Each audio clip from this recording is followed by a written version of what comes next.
Hello दोस्तों, कैसे हो आप लोग। मैं सीए खुर्शीद अंसारी आज आपके लिए जो सीए इंटर में ईवे बिल वाला टॉपिक है दोस्तों, ये लेकर के आया हूँ। मैं बता दूं कि इसको मैं बहुत ही अच्छे से पढ़ाऊंगा, प्रैक्टिकल वे में पढ़ाऊंगा। और ये एक ऐसा टॉपिक है जिसका हमारे ऑफिस में, सीए के ऑफिस में यूज होता ही है। क्योंकि देखो ना, ये जब भी गुड्स का मूवमेंट होता है उस रिस्पेक्ट में ये प्रोविजन कंटेन करता है। तो जो भी क्लाइंट से आपको कॉल करते रहेंगे कि भाई ये मेरा मूवमेंट होने वाला है, ई वे बिल की अप्लीकेबिलिटी है कि नहीं है। इसीलिए ये टॉपिक आपके लिए बहुत ही इंपॉर्टेंट हो जाता है। और साथ ही साथ जो आपका एग्जाम है ना, इसमें से 5-5 मार्क्स का क्वेश्चन पूछ देता है या फिर एमसीक्यू में पूछ देता है। यहाँ पे बहुत कुछ है जो पूछा जा सकता है एग्जाम में, आपका नॉलेज टेस्ट किया जा सकता है। तो बहुत ही अच्छे से दोस्तों ये लेक्चर को देखना, बहुत ही अच्छे से मैं बताऊंगा, प्रैक्टिकल वे में बताऊंगा। देखो मेरा अप्रोच क्या रहेगा, तो ये जो प्रोविजन है पढ़ाऊंगा, साथ ही साथ ये मेरे कुछ हैंड रिटेन नोट्स है, इससे आपको हर चीज पहले बता दूंगा। तो उससे क्या होएगा दोस्तों, उससे ये फायदा होएगा कि आपको एक ओवरऑल आइडिया आ जाएगा कि हम यहाँ पे पढ़ने वाले क्या है। और एक बार जब ये मेरा हो जाएगा, देन आऊंगा और ये जो बुक है इससे पढ़ा दूंगा आपको।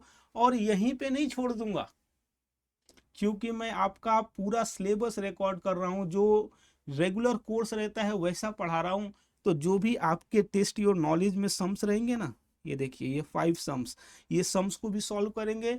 साथ ही साथ जो भी एग्जाम्पल्स है यहाँ पे, इलस्ट्रेशन है आपके स्टडी मटेरियल में, उसको भी मैं यहाँ पे सॉल्व करा के दूंगा।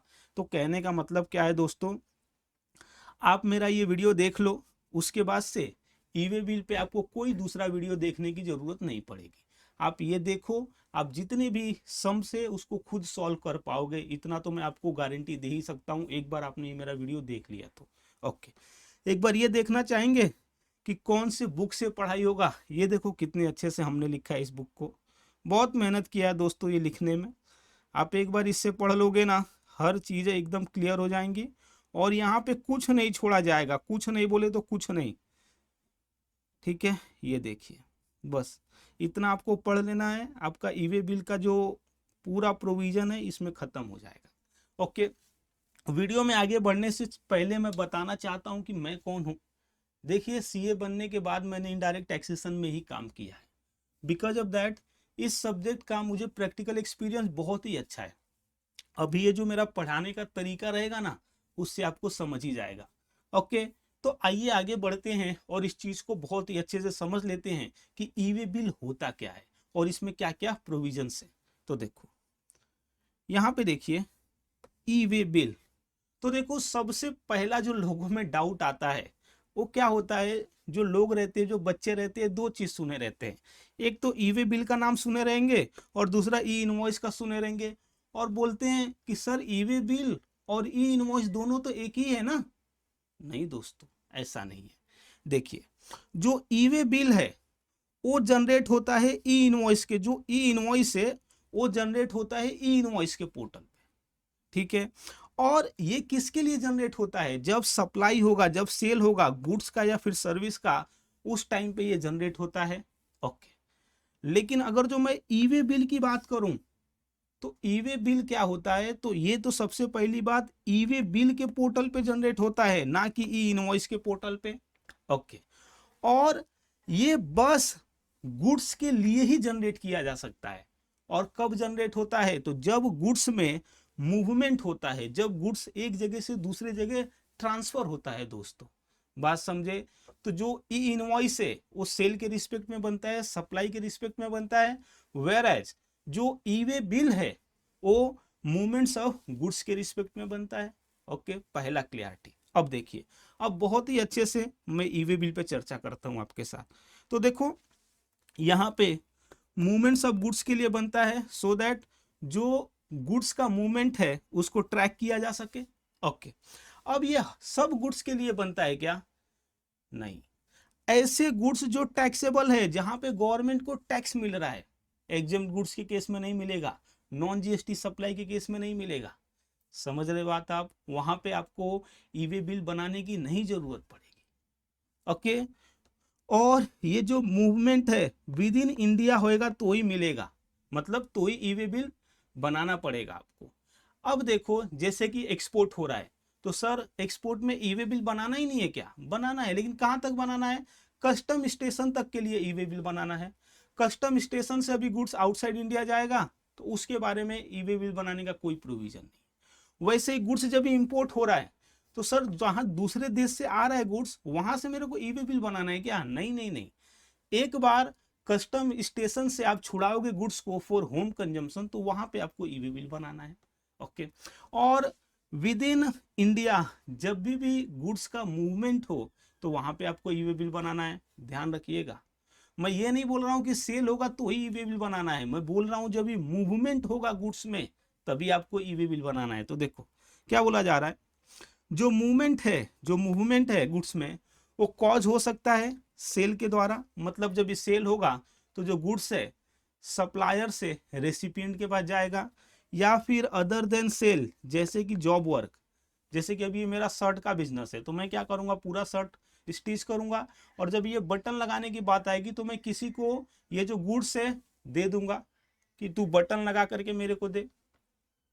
तो क्या यहाँ पे मूवमेंट हो रहा है? मूवमेंट हो रहा है। सेल हो रहा है? नहीं हो रहा है। तो क्या ई वे बिल जनरेट करना पड़ेगा? हाँ, जनरेट करना पड़ेगा।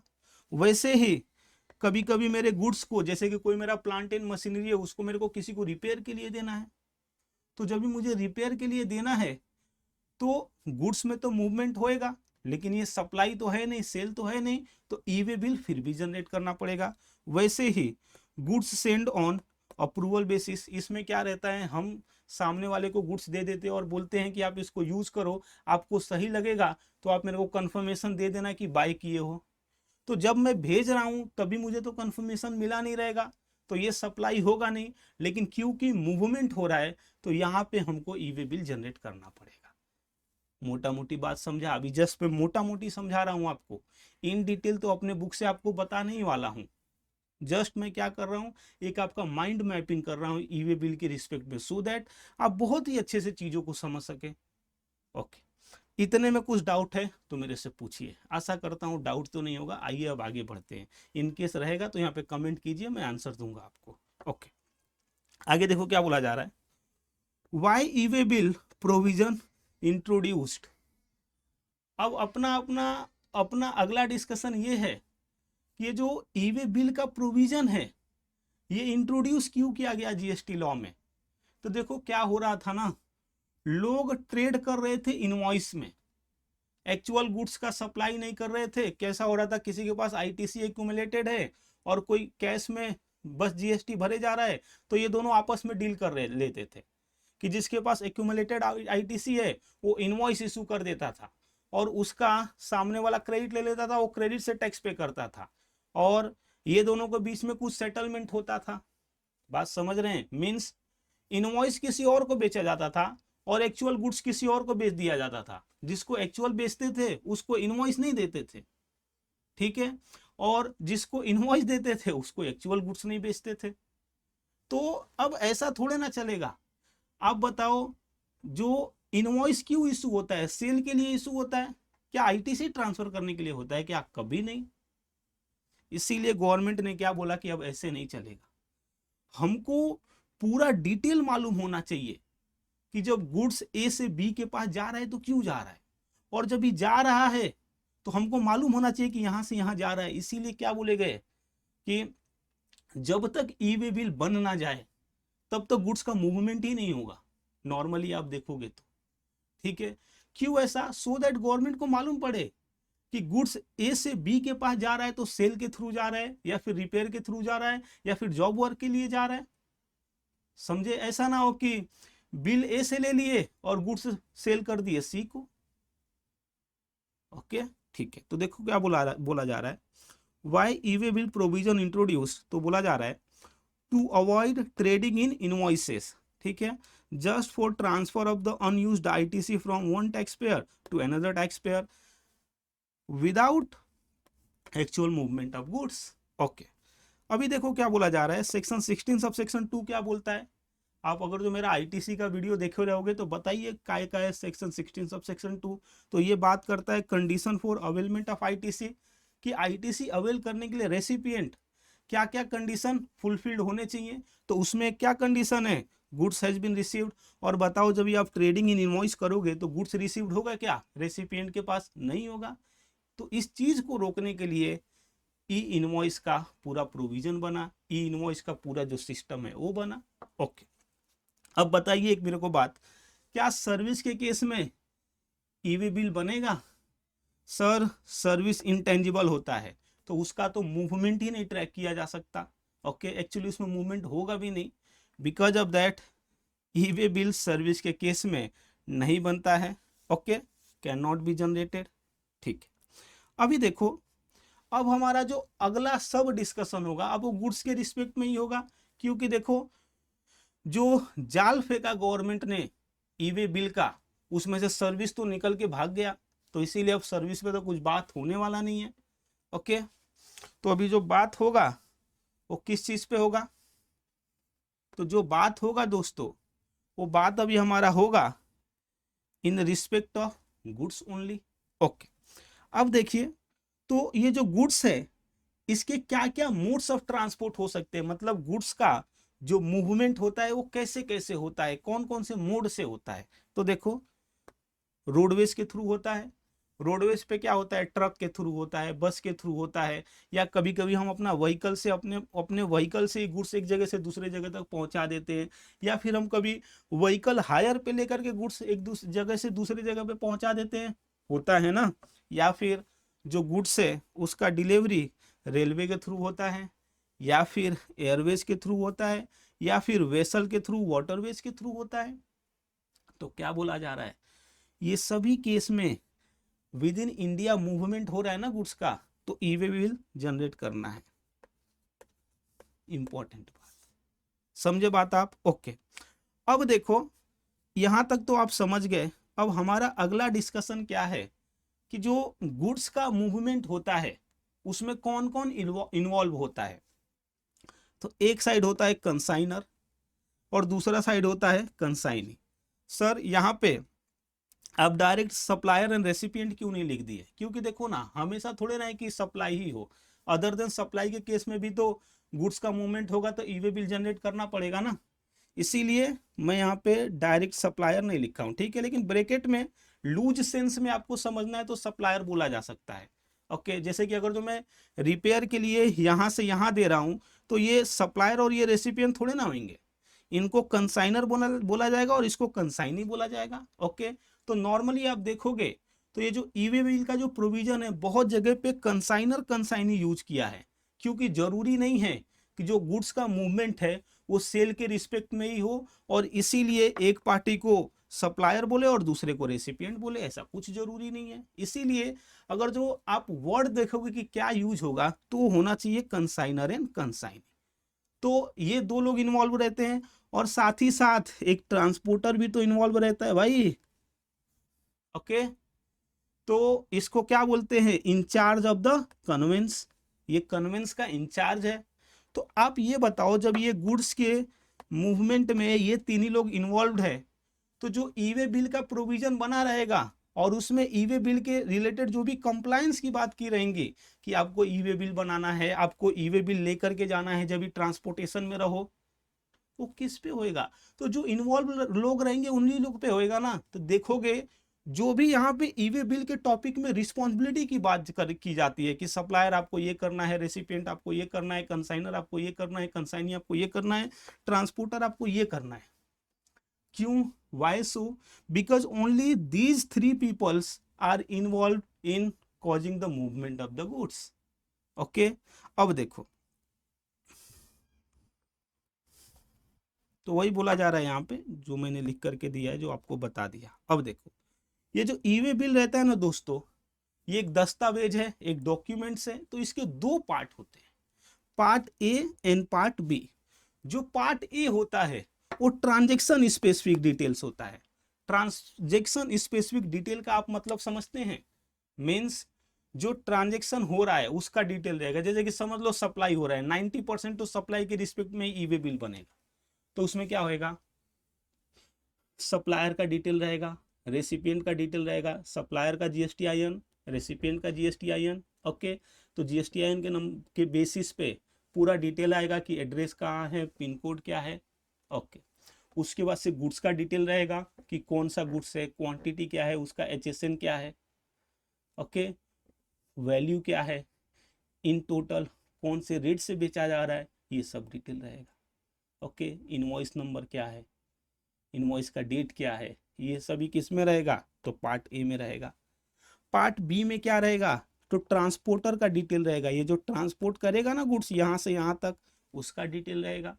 तो जैसे कि ट्रांसपोर्टर का जीएसटी नंबर रहेगा, ट्रांसपोर्टर का व्हीकल नंबर रहेगा। ओके, अब देखिए ये जो पार्ट ए है ये किसके द्वारा फिल किया जाता है, तो person who is causing the movement of the goods, वो पर्सन जो गुड्स का मूवमेंट करा रहा है। ओके, और जो पार्ट बी है वो ट्रांसपोर्टर के द्वारा भरा जाएगा। ठीक है, इतना समझ गए रहेंगे आप। अभी देखो आगे क्या बोला जा रहा है, when validity of the e way bill start. ओहो, तो इससे तो आपको ये समझना है कि जो ईवे बिल बन रहा है उसका कुछ वैलिडिटी है क्या, ऐसा तो नहीं है एक बार ईवे बिल बना लिए तो जिंदगी भर वो कभी भी उसको ट्रांसपोर्ट करो चलेगा, नहीं नहीं नहीं। ईवे बिल में एक पर्टिकुलर टाइम लिमिट दिया रहेगा कि ये जो ईवे बिल है 1 दिन के लिए वैलिड है, 2 दिन के लिए वैलिड है, 3 दिन के लिए वैलिड है। सर वो हमको कैसे मालूम पड़ेगा, आगे मैं बताऊंगा ना। तो ये जो वैलिडिटी है वो वैलिडिटी पीरियड स्टार्ट कब से होगा, तो जब पार्ट ए और पार्ट दोनों भर दिया जाएगा तब। और मेरा एक बात सुन लो, जो ईवे बिल है जब तक पार्ट बी ना भर दिया जाए ईवे बिल अधूरा है, उसका जो वैलिडिटी है वही नहीं स्टार्ट होता है, कुछ एक्सेप्शनल सिचुएशन को छोड़ करके। ओके, तो देखो क्या बोला जा रहा है कि validity of the e way bill starts, कब से स्टार्ट होगा, once both party once both part filled, मतलब पार्ट ए फील हो गया, पार्ट बी फील्ड हो गया, उसके बाद ही validity of e way bill start होगा। ओके, अब यहाँ पे आप देखोगे तो इसमें अपने को एग्जाम्पल नंबर 4 देखना है जो पेज नंबर 18 पे है, तो आइए ये भी देख लेते हैं। एग्जाम्पल नंबर 4 पेज नंबर 18 क्या बोल रहा है, देखिए।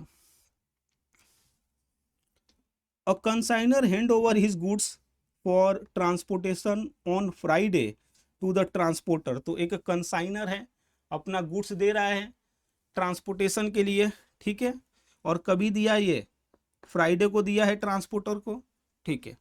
However the assigned transporter start the movement of the goods on Monday. लेकिन अभी क्या हुआ, ये जो ट्रांसपोर्टर है वो फ्राइडे को मूवमेंट नहीं किया गुड्स में, वो जब भी उसका डिलीवरी करना था तो उसने स्टार्ट कभी किया, मतलब ये पहुंचाने का काम कभी चालू किया, तो वो मंडे को किया।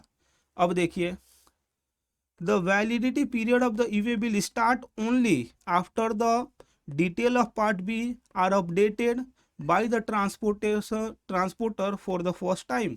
तो जब पहली बार ट्रांसपोर्टर ने क्या किया, ट्रांसपोर्टर ने ये पार्ट बी भरा, वहां से वैलिडिटी पीरियड स्टार्ट होता है, वही तो मैंने आपको समझा के दिया। ओके, अभी देखो आगे क्या बोला जा रहा है, in the given situation consignor can fill the detail in part A on Friday. तो जो कंसाइनर है पार्ट ए फ्राइडे को भर सकता है, and hand over his goods to the transporter, और ट्रांसपोर्टर को अपना गुड्स दे देगा। When the transporter is ready to move the goods he can fill part B, ठीक है। और जब भी ट्रांसपोर्टर रेडी होएगा गुड्स पहुंचाने के लिए, उस समय पे वो पार्ट बी भरेगा, ठीक है दोस्तों। That is the assigned transporter can fill the details in part B on the Monday and the validity period of the e-way bill will start from the Monday, ठीक है। ओके, तो ये मैंने आपको समझा दिया। आगे देखो क्या बोला जा रहा है कि क्या सर ई-वे बिल बनेगा, कुछ वैल्यू ऑफ गुड्स है कि इतने का रहेगा तो ही बनेगा, कि 1 रुपये का भी रहेगा तो भी बन जाएगा, मूवमेंट हो रहा है तो नहीं। देखिए यहाँ पे वैल्यू डिसाइड किया गया है, वैल्यू क्या है, एक्सीडिंग 50,000। तो जब कंसाइनमेंट वैल्यू, ठीक है, कंसाइनमेंट वैल्यू एक्सीड करेगा 50,000 को तो ही ई-वे बिल बनाना है, ठीक है। सर अगर जो 50,000 से कम रहा या 50,000 रहा बना दिए तो वॉलेंट्री चलेगा ना, आप वॉलेंट्री बनाओ, वहां पे कोई प्रॉब्लम नहीं। लेकिन गवर्नमेंट आप में मैंडेटरी प्रोविजन कभी लगाएगी ई-वे बिल का, तो जब भी कंसाइनमेंट वैल्यू एक्सीड करेगा 50,000 को। सर ये कंसाइनमेंट वैल्यू कैलकुलेट कैसे करेंगे, इंक्लूडिंग ऑफ जीएसटी होगा या एक्सक्लूडिंग ऑफ जीएसटी होगा, आएंगे ना, बहुत अच्छे से उस चीज पे बात करेंगे। ये तो जस्ट मैं आपको एक झलक दे रहा हूँ, ठीक है, एक फील दे रहा हूँ इस टॉपिक का। तो क्या ये जो मेरा बेसिक डिस्कशन था ई वे बिल पे आपको समझ में आया? अगर जो समझ में आया रहेगा तो मैं बताऊं, इससे ही आपका 30 से 40% तो मैंने पढ़ा दिया। आपके दिमाग में मुझे जो लॉजिक भरना था वो मैंने भर दिया। अब मुझे करना क्या है? अब प्रोविजन को पढ़ते जाना है और आप खुद से चीजों को समझते जाओगे। ओके, तो अब हम आगे बढ़ेंगे और जो अपना बुक है उससे पढ़ाई स्टार्ट करेंगे। ठीक है दोस्तों, तो सबसे पहले दोस्तों हम ये समझ लेते हैं कि ई वे बिल होता क्या है और ई वे बिल की जरूरत क्यों पड़ी। ओके, तो देखो क्या बोला जा रहा है। E way bill is a electronic document, okay, generated on the GST e way bill portal evidencing the movement of the goods, जो मैंने आपको समझा दिया। ओके, आगे देखिए जो ई वे बिल का प्रोविजन है वो कौन से सेक्शन के थ्रू आया है? तो सेक्शन 68 क्या बोलता है कि section 68 mandates that the government may require the person in charge of the conveyance, ठीक है, carrying any consignment of goods of value exceeding such amount as may be specified to carry with him such documents and such device as may be prescribed। तो क्या बोला जा रहा है? Section 68 के through जो गवर्नमेंट है वो मैंडेट कर सकती है किसको? इंचार्ज ऑफ द कन्वेंस को। अब इंचार्ज ऑफ द कन्वेंस किसको बोलते हैं बताइए? तो जो ड्राइवर्स हैं उनको बोलेंगे, जो गाड़ी चला रहे हैं। ओके, और अगर जो गाड़ी चला रहे हैं तो उनको बोलेंगे। खुद का अगर जो आपका गाड़ी रहेगा, खुद लेकर के जा रहे हो, तो उस समय आप ही person in charge of the conveyance रहेंगे। याद रखिएगा ये बात। ओके, तो उनको ये बोल सकते हैं कि आपको ये डॉक्यूमेंट कैरी करना है, ये डिवाइस कैरी करना है। किस केस में? तो जब भी वैल्यू ऑफ द गुड्स एक लिमिट से एक्सीड करे, तो वो लिमिट क्या है बताइए? जो मैंने आपको पढ़ा दिया है, 50,000 रुपया है। ओके, अब देखो rule 138 prescribed e way bill as a document to be carried for the consignment of the goods, ठीक है, इन सर्टेन प्रिस्क्राइब्ड केसेस। तो यहाँ पे जो सेक्शन 68 में पावर दिया गया था गवर्नमेंट को, उन्होंने उस पावर को यूज किया और उन्होंने रूल बनाया 138, और वहां पे उन लोगों ने क्या बोला कि person in charge of the conveyance आपको ई वे बिल लेकर के चलना है। ओके, समझ गए आप? ठीक है, अब देखो क्या बोला जा रहा है कि when is required to generate e way bill. E way bill का जनरेशन कभी होगा, वो वैल्यू की बात करेंगे अभी हम। तो देखो क्या बोला जा रहा है, e way bill is mandatory in case of movement of goods of the consignment value exceeding 50,000। तो जो मूवमेंट हो रहा है और कंसाइनमेंट वैल्यू 50,000 से ज्यादा है, वहां पे ई वे बिल जनरेट करना मैंडेटरी है। अब देखो कंसाइनमेंट वैल्यू के लिए क्या बोला जा रहा है, inclusive of all taxes. Normally जो आपने दूसरे हर जगह पे देखा रहेगा कि जो वैल्यू निकालना है वो कैसे निकालना है, तो इंक्लूसिव ऑफ ऑल टैक्सेस तो निकलता है, लेकिन जीएसटी को हटा करके। लेकिन ये एक एक्सेप्शनल केस है दोस्तों, याद रखिएगा। यहाँ पे क्या होएगा, जो वैल्यू निकालेंगे कंसाइनमेंट का, कंसाइनमेंट वैल्यू में जीएसटी भी जुड़ेगा। जीएसटी जुड़ करके आपको एक्सीडिंग 50,000 काउंट करना है। अब आइए इसको बहुत ही अच्छे से हम नोट्स 2 में पढ़ लेते हैं। तो सबसे पहले तो ये जो वैल्यू वाला प्रॉब्लम है उसको सॉल्व करते हैं। ओके, यहाँ पे मेरा नोट्स 2 है। तो कैलकुलेशन ऑफ कंसाइनमेंट वैल्यू कैसे कैलकुलेट होगा? तो देखिए, value determine as per section 15। Section 15 किस चीज का है बताइए? वैल्यूएशन का सेक्शन है, जिसके बारे में मैंने बहुत ही अच्छे से आपको बताया है। इनकेस आपने मेरा वैल्यूएशन का टॉपिक नहीं देखे रहोगे तो जा करके देखो, बहुत अच्छा लगेगा आपको, बहुत अच्छे से पढ़ाया है मैंने। ओके, तो सबसे पहले जो सेक्शन 15 के हिसाब से वैल्यू डिटरमाइन होता है, आपको वो लेना है, और साथ ही साथ उसमें जीएसटी ऐड कर देना है। और जीएसटी में अगर जो सेस लगा हुआ है तो सेस को भी आपको ऐड करना है। और आपको लेस क्या करना है? तो मैंने बोला ना, ये टैक्सेबल जो सप्लाई है उस पे गवर्नमेंट ई वे बिल की बात करती है कि उसकी, क्योंकि उसका मूवमेंट होगा तो गवर्नमेंट को टैक्स की चोरी का डर है। जिस सप्लाई पे टैक्स ही नहीं लगा है, जिस गुड्स पे टैक्स ही नहीं लगा, उस पे गवर्नमेंट को क्या डर है? इसीलिए क्या बोल रही है कि ये जो भी वैल्यू हम निकालेंगे, ई वे बिल जनरेट करना है कि नहीं करना है वो जानने के लिए, तो उसमें से आपको एग्जेम्प्ट सप्लाई ऑफ गुड्स को निकाल के बाहर फेंक देना है। और इस तरह से आपका क्या काउंट होगा? कंसाइनमेंट वैल्यू काउंट होगा। ओके, अब देखिए इस चीज पे हमको एग्जाम्पल करना है और 2 क्वेश्चन करना है, और ये एग्जाम्पल और क्वेश्चन से आप एकदम क्रिस्टल क्लियर हो जाओगे कि ये कंसाइनमेंट वैल्यू हम निकालेंगे कैसे। तो आइए सबसे पहले यही कर लेते हैं। तो मेरे को पहला एग्जाम्पल कराना है पेज नंबर 8 पे, तो चलते हैं वहाँ पे, पेज नंबर 8। ये देखिए दोस्तों क्या बोल रहा है कि Bhanu Pratap shoe manufacturer register in Punjab sold shoes to a retail seller in Gujarat at the value of 48,000 excluding GST leviable at the rate of 18% and want to send the consignment of the such goods to the Gujarat। तो आप बताओ यहाँ पे ई way bill generate होगा कि नहीं होगा। तो आप कैसे निकालोगे, तो आप क्या करोगे, ये जो 48,000 है, 48,000 ये क्या है दोस्तों, ये तो टैक्सेबल वैल्यू है।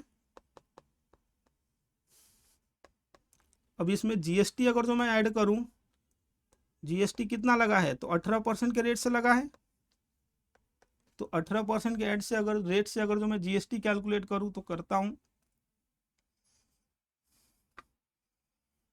48,000 मल्टीप्लाई बाई 18%, तो ये आ रहा है मेरा 8640।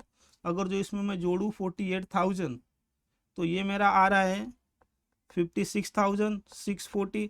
तो बताइए ई वे बिल जनरेट करना है कि नहीं करना है, करना है, क्योंकि कंसाइनमेंट वैल्यू किसको माना जाएगा बताइए, इसको मानेंगे कि इसको मानेंगे, तो इसको मानेंगे। तो this one would be consider as a consignment value, consignment value and therefore e way bill generation mandatory हो जाएगा यहाँ पे। तो देखो क्या बोला जा रहा है, e way bill is mandatorily required to be issue in the given case. Okay, समझ गए रहेंगे आप। अब आगे बढ़ते हैं दोस्तों, यहाँ पे क्या बोला जा रहा है, अभी मेरे को क्वेश्चन नंबर 2 करना है पेज नंबर 34 पे। तो आते हैं यहाँ पे question number 2 page number 34। Okay, page number 34,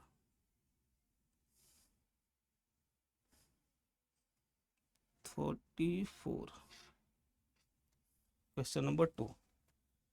यहाँ पे क्वेश्चन सीधा है, क्या बोल रहा है, explain the meaning of the consignment value of the goods. तो आपको मैं बता ही दिया कैसे निकालना है, तो वही आपको यहाँ पे समझाना है। उसके बाद से कौन सा क्वेश्चन था, क्वेश्चन नंबर 5 था क्या। ओके, क्वेश्चन नंबर 5, ये देखिए, ये इंपॉर्टेंट है, इंपॉर्टेंट मार्क कीजिए इसको। क्या बोला जा रहा है, देखो, Dhananjay associate register in the Gujarat deals in industrial grade iron and steel product. तो क्या बोल रहा है, धनंजय एसोसिएट रजिस्टर है गुजरात में और वो industrial grade iron and steel product में डील करते हैं। ठीक है, the proprietor of the Dhananjay associate sold TMT iron bar GST applicable at the rate of 18% to the retailer in Maharashtra at the value of 40,000। तो कितने का सेल किए हैं, टीएमटी बार, टीएमटी बार इन्होंने सोल्ड किया है 40,000 का। ठीक है, आगे क्या बोला जा रहा है देखते हैं, महाराष्ट्र 40 एक्सक्लूडिंग जीएसटी, तो इसमें जीएसटी नहीं लगा हुआ है, तो जीएसटी हम इसमें ऐड करेंगे। आगे पहले क्वेश्चन पढ़ लेते हैं। As per the agreement of the sale goods are to be delivered at the premises of the retailer. अभी क्या बोला जा रहा है कि ये जो धनंजय हैं इनको ही गुड्स डिलीवर करके देना है, जो रेसिपिएंट है उसके लोकेशन पे। तो जो रिटेलर है यहाँ पे रेसिपिएंट है, तो उनके लोकेशन पे जो गुड्स भेजना है उसके लिए अब इनको खर्चा करना पड़ेगा धनंजय को। ओके, तो देखो आगे क्या बोला जा रहा है, the transportation cost 7,000 has been charge separately to deliver the same to the retailer in Maharashtra. In the above scenario, determine whether an e-way bill is required to be issued under GST। तो कहने का मतलब ये है कि यहाँ पे अभी ट्रांसपोर्टेशन कॉस्ट कितना हो रहा है, ट्रांसपोर्टेशन कॉस्ट हो रहा है 7,000। अब आप सबसे पहले दलील दोगे कि सर ये तो सप्लाई ऑफ सर्विस हो गया, तो क्या सप्लाई ऑफ सर्विस पे भी जीएसटी लगेगा।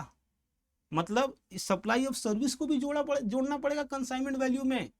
अरे मेरे भाई, आप बंडल सप्लाई का कॉन्सेप्ट समझते हैं? कंपोजिट सप्लाई, मिक्स्ड सप्लाई, जो पहला चैप्टर है सप्लाई जहाँ पे मैंने पढ़ाया था, तो वहाँ पे मैंने क्या बोला था कि जो प्रिंसिपल सप्लाई होता है वही जो उसका एंसिलरी सप्लाई होता है वही प्रिंसिपल सप्लाई का भी चद्दर ओढ़ लेता है। ठीक है, मतलब जो प्रिंसिपल सप्लाई है पूरे बंडल्ड को प्रिंसिपल सप्लाई ही माना जाता है। ठीक है, तो यहाँ पे आप एक बात बताइए, प्रिंसिपल सप्लाई क्या है? तो यहाँ पे जो प्रिंसिपल सप्लाई है दोस्तों, टीएमटी बार का सप्लाई है, और उसके लिए ये जो ट्रांसपोर्टेशन कॉस्ट है, भले ये सर्विस है, लेकिन क्योंकि यहाँ पे टीएमटी बार मेन सप्लाई है, प्रिंसिपल सप्लाई है, तो जो ट्रांसपोर्टेशन कॉस्ट है वो भी उसमें जुड़ जाएगा और वो भी टीएमटी बार का सप्लाई ही माना जाएगा।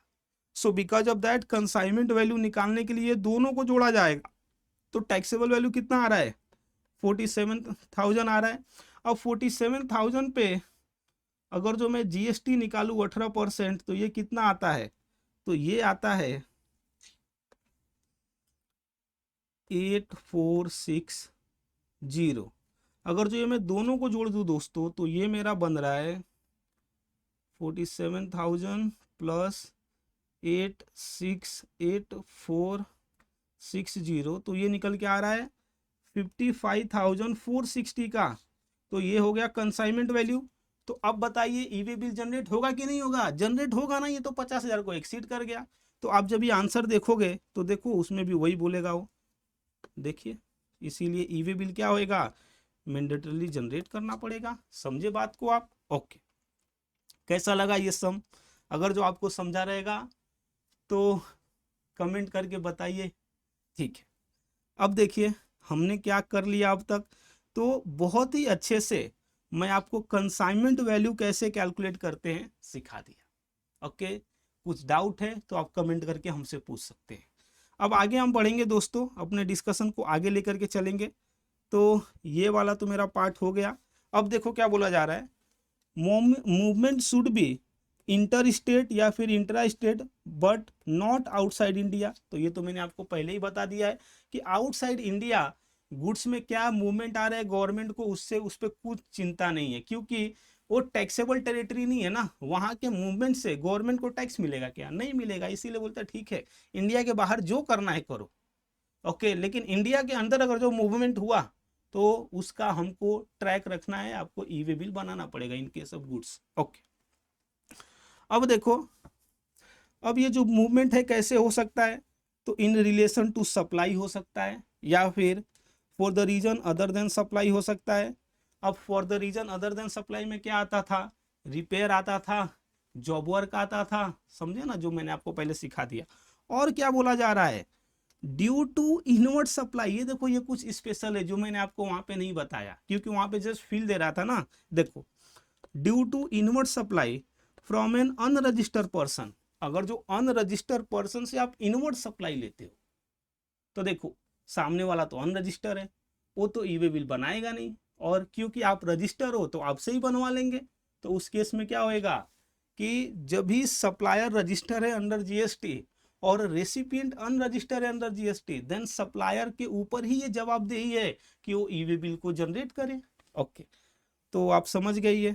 ठीक है, अभी देखो, register person causing the movement of the goods sell furnish the information relating to the said goods in part A of GST EWB 01 before the commencement of movement of such goods. ठीक है, तो कहने का मतलब क्या है कि जो मूवमेंट कॉज कर रहा है वही ई वे बिल जनरेट करेगा, पार्ट ए जनरेट करेगा। और कौन से फॉर्म में जनरेट करेगा? तो फॉर्म है AWB 01, और बिफोर कमेंसमेंट ऑफ मूवमेंट आपको ये जनरेट कर देना है ई वे बिल। ओके, अब देखो, exception to the minimum consignment value of 50,000। हमने क्या बोला था कि जब ये 50,000 को एक्सीड करेगा वैल्यू, तो ही आपको जनरेट करना है ई वे बिल। तो क्या कुछ इसका एक्सेप्शन भी है? हाँ भाई, मैंडेटरी ई वे बिल है। मतलब यहाँ पे 5 रुपया भी वैल्यू रहा, 10 रुपया भी वैल्यू रहा, 1 रुपया भी वैल्यू रहा, तो भी आपको ई वे बिल जनरेट करना पड़ेगा। अब देखो यहाँ पे क्या सिचुएशन है। तो सबसे पहली बात, जो दोनों सप्लाई है वो इंटर स्टेट है, ठीक है, इंट्रा स्टेट नहीं है, पहली बात। ओके, तो क्या बोला जा रहा है, देखो inter state transfer of goods by principal to the job worker. तो क्या हो रहा है, जो प्रिंसिपल है वो जॉब वर्कर को गुड्स भेज रहा है, और जो जॉब वर्कर है वो दूसरे स्टेट में बैठा है। तो इस केस में हम ये नहीं देखेंगे कि गुड्स का वैल्यू कितना है, मूवमेंट हो रहा है, आपको ई वे बिल जनरेट करना पड़ेगा। तो पहला सिचुएशन। दूसरा सिचुएशन क्या बोलता है, inter state transfer of the handicraft goods. तो हैंडीक्राफ्ट गुड्स का अगर जो ट्रांसफर हो रहा है इंटर स्टेट, देन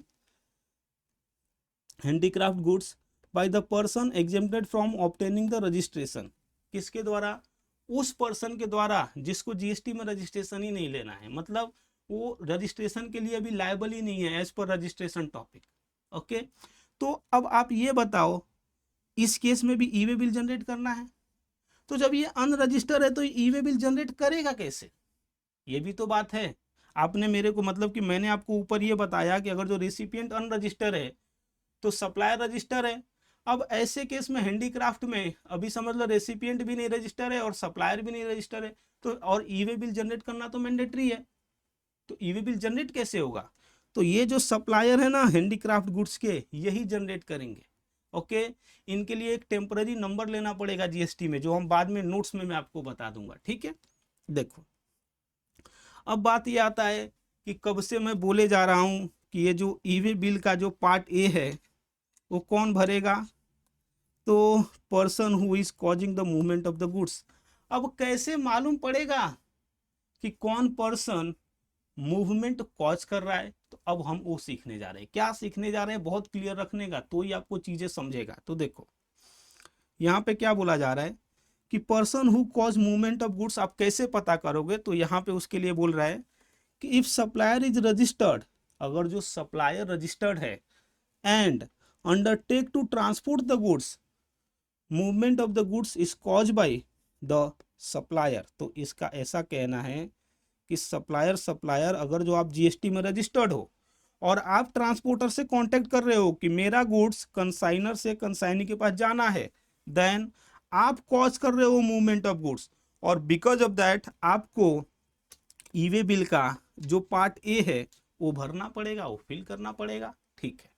आगे देखो क्या बोल रहा है कि if recipient arrange the transport, movement would be cause by him. अभी ऐसा हुआ कि ये रेसिपिएंट है, रेसिपिएंट क्या कर रहा है, यही अरेंज कर रहा है ट्रांसपोर्ट को। मतलब क्या, ये यहाँ पे नहीं जा रहे हैं ट्रांसपोर्टर के पास, अभी ये यहाँ पे जा रहा है, और जा करके क्या बोल रहा है कि ट्रांसपोर्टर मेरा गुड्स कंसाइनर से कंसाइनी के पास लाना है। देन ये जो कंसाइनी है, ठीक है, ये कॉज कर रहे हैं मूवमेंट ऑफ गुड्स, और बिकॉज ऑफ दैट इनको पार्ट ए फिल करना पड़ेगा ई वे बिल का। ओके, अब देखिए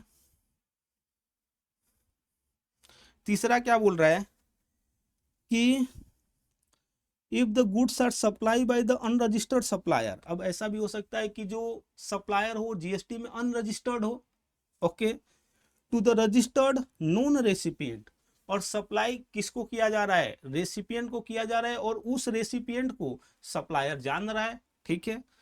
movement shall be cause by such recipient. तो उस केस में ये नहीं देखा जाएगा कि ट्रांसपोर्टर के पास कौन गया, ठीक है, दोनों में से कोई भी गया रहेगा। अगर जो रेसिपिएंट गया रहेगा तब तो वो ऐसे ही कहला जाएगा, अगर जो ट्रांसपोर्टर भी गया रहेगा तो भी रेसिपिएंट ही माना जाएगा कि क्या कर रहा है, मूवमेंट करा रहा है गुड्स का, तो रेसिपिएंट ही ई वे बिल जनरेट करेगा।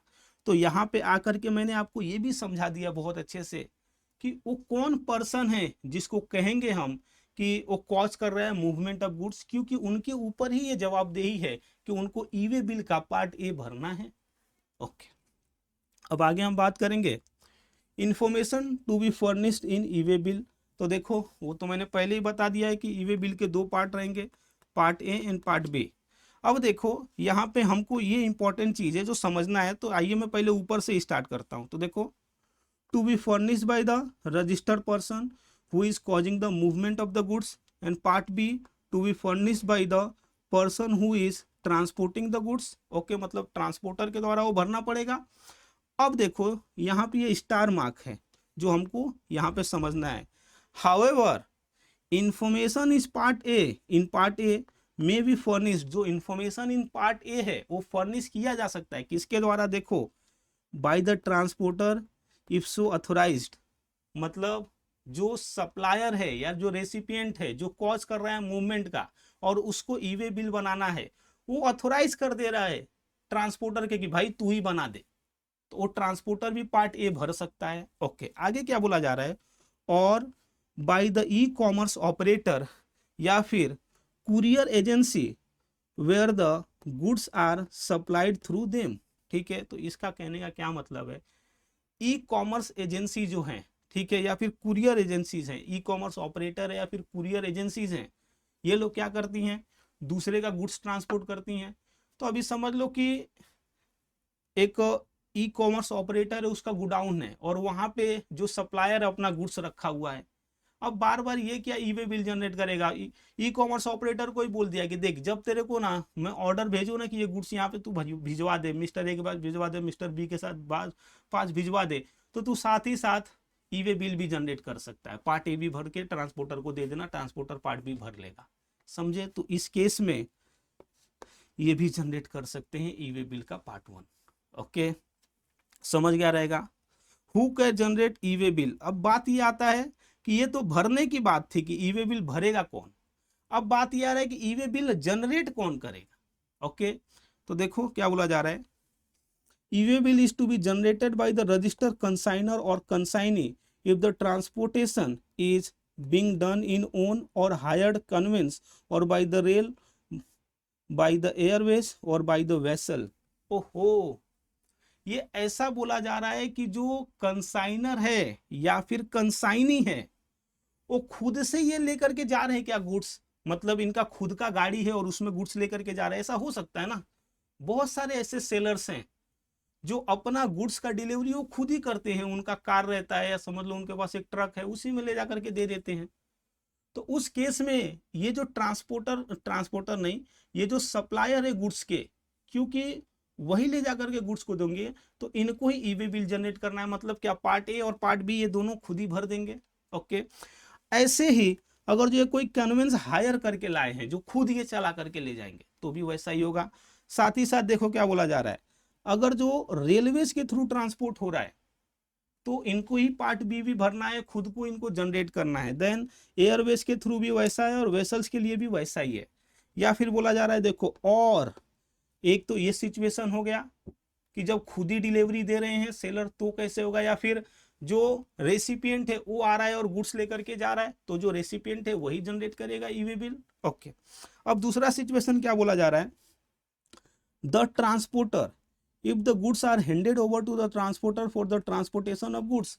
ये सिचुएशन कैसा है, जहां पे ट्रांसपोर्टर को ही हम दे दे रहे गुड्स की, तू ये लेकर के जा, तो वो क्या करेगा, पार्ट भी खुद भरेगा, तो ई वे बिल खुद जनरेट करेगा। अब देखो तीसरा situation, where neither the consignor nor the consignee generate the e way bill and the value of the goods is more than 50,000, it shall be the responsibility of the transporter to generate the e way bill. अब इसका मतलब क्या हुआ, देखो मैंने आपको यहाँ पे क्या बताया, लॉ क्या बोला कि यहाँ पे जो person in charge of the conveyance रहेंगे उनको लेकर के जाना पड़ेगा डॉक्यूमेंट्स या फिर डिवाइस। तो अब बताओ, जब भी पर्सन इंचार्ज ऑफ कन्वेंस पे रिस्पॉन्सिबिलिटी है, ड्राइवर जो आप ट्रांसपोर्टर हो आपके ऊपर रिस्पॉन्सिबिलिटी है, तो इसके लिए ये बात बोला गया कि इन केस 50,000 से वैल्यू एक्सीड कर रहा है, मतलब जहाँ पे ई वे बिल जनरेट करना है ना ही सेलर जनरेट किया ना ही बायर जनरेट किया, ओके, या फिर ना ही कंसाइनर जनरेट किया ना ही कंसाइनी जनरेट किया, तो उस केस में ट्रांसपोर्टर आपको ही ई वे बिल जनरेट कर देना है। ठीक है, तो आप ये समझ गए कि कौन कौन जनरेट करेगा। अदर ऑप्शन में क्या बोला जा रहा है, देखो goods transported by railways shell be delivered only on production of the e way bill. ठीक है, तो अदर पॉइंट्स में क्या बोला जा रहा है कि अगर जो गुड्स को ट्रांसपोर्ट किया जा रहा है रेलवे के through, then in that case goods shall be delivered on production of the e way bill. ठीक है, तो वहां पे ये बोला जा रहा है कि रेलवे वालों से जब भी आप गुड्स लेने जाओगे ना तो बोलेंगे ई वे बिल लाए हो, और जब भी आपके पास ई वे बिल रहेगा तो ही वो गुड्स का डिलीवरी देंगे आपको, तो अदरवाइज नहीं देंगे। तो आप बिजनेसमैन हो तो याद रखिएगा, या आपके फैमिली में कोई बिजनेस कर रहा है तो उसको ये बात बता दीजिएगा, नहीं तो बोलेगा यार तुम सीए की पढ़ाई कर रहे हो हमको बताए क्यों नहीं, जब उनका काम फंस जाएगा तब ये बोलेंगे। ठीक है, आगे देखो क्या बोला जा रहा है। E way bill can be generated even if the consignment value is less than 50,000। तो जो वॉलेंट्री जनरेशन की बात थी वो है ये। Okay,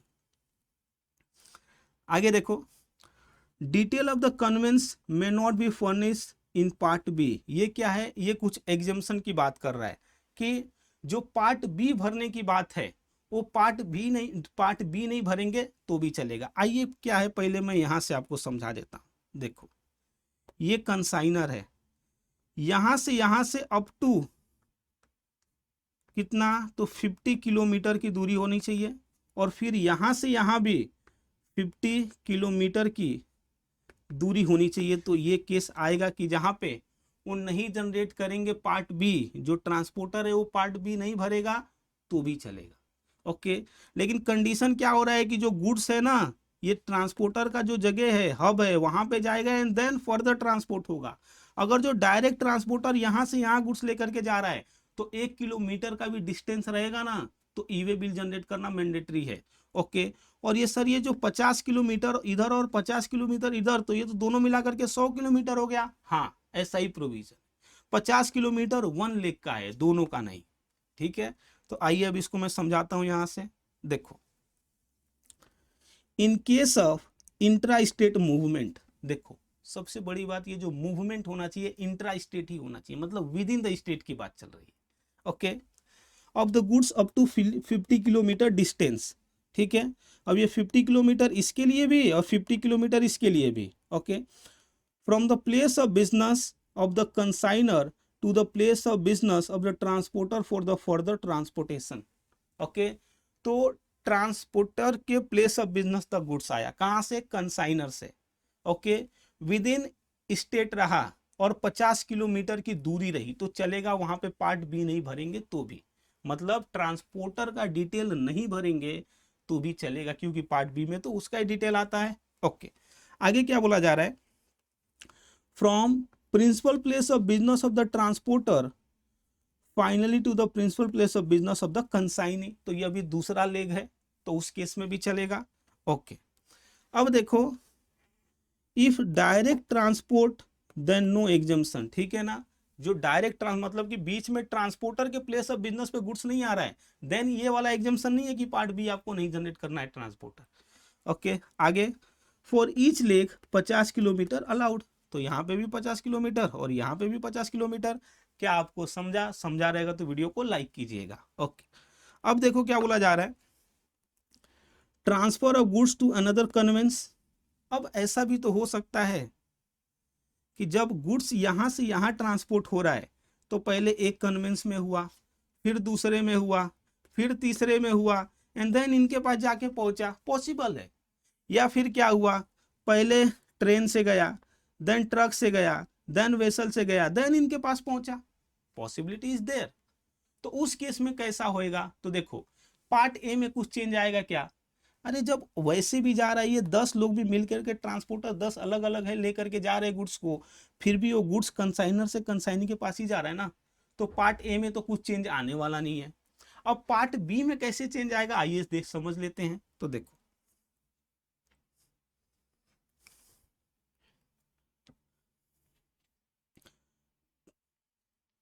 transfer of goods to another conveyance. ठीक है, सबसे बड़ी बात देखो क्या बोला जा रहा है, any number of time allowed, मतलब एक ट्रांसपोर्टर से दूसरे ट्रांसपोर्टर को देना। ठीक है, या फिर ट्रक से जैसे कि रेल में देना, देन रेल से वेसल्स में देना, कितनी बार भी ऐसा किया जा सकता है during the movement of the goods. Okay, इसमें कुछ लिमिट नहीं है।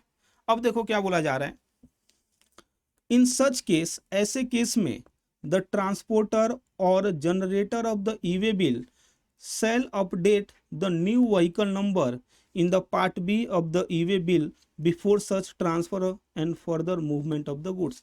तो ऐसा बोला जा रहा है कि जब एक कन्वेंस से दूसरे कन्वेंस में गुड्स लोड होगा और उसके थ्रू मूवमेंट होएगा तो ये बिफोर मूवमेंट के या तो ट्रांसपोर्टर या फिर जिसने ई वे बिल बनाया है वो पार्ट बी को अपडेट करेगा और जो न्यू व्हीकल्स का है उसका नंबर डाल देगा, उनका जीएसटी नंबर भी डाल देगा। बात समझे आप? ठीक है, तो अब देखो इस पे आपको एग्जाम्पल नंबर 2 है और एग्जाम्पल नंबर 3 है। तो आइए ये दोनों को करते हैं। पेज नंबर 14 पे चलता हूं मैं। Page number 14, example number 2। Bubble Associate is moving the goods from the Cochin, ये कोची है, to Chandigarh through road.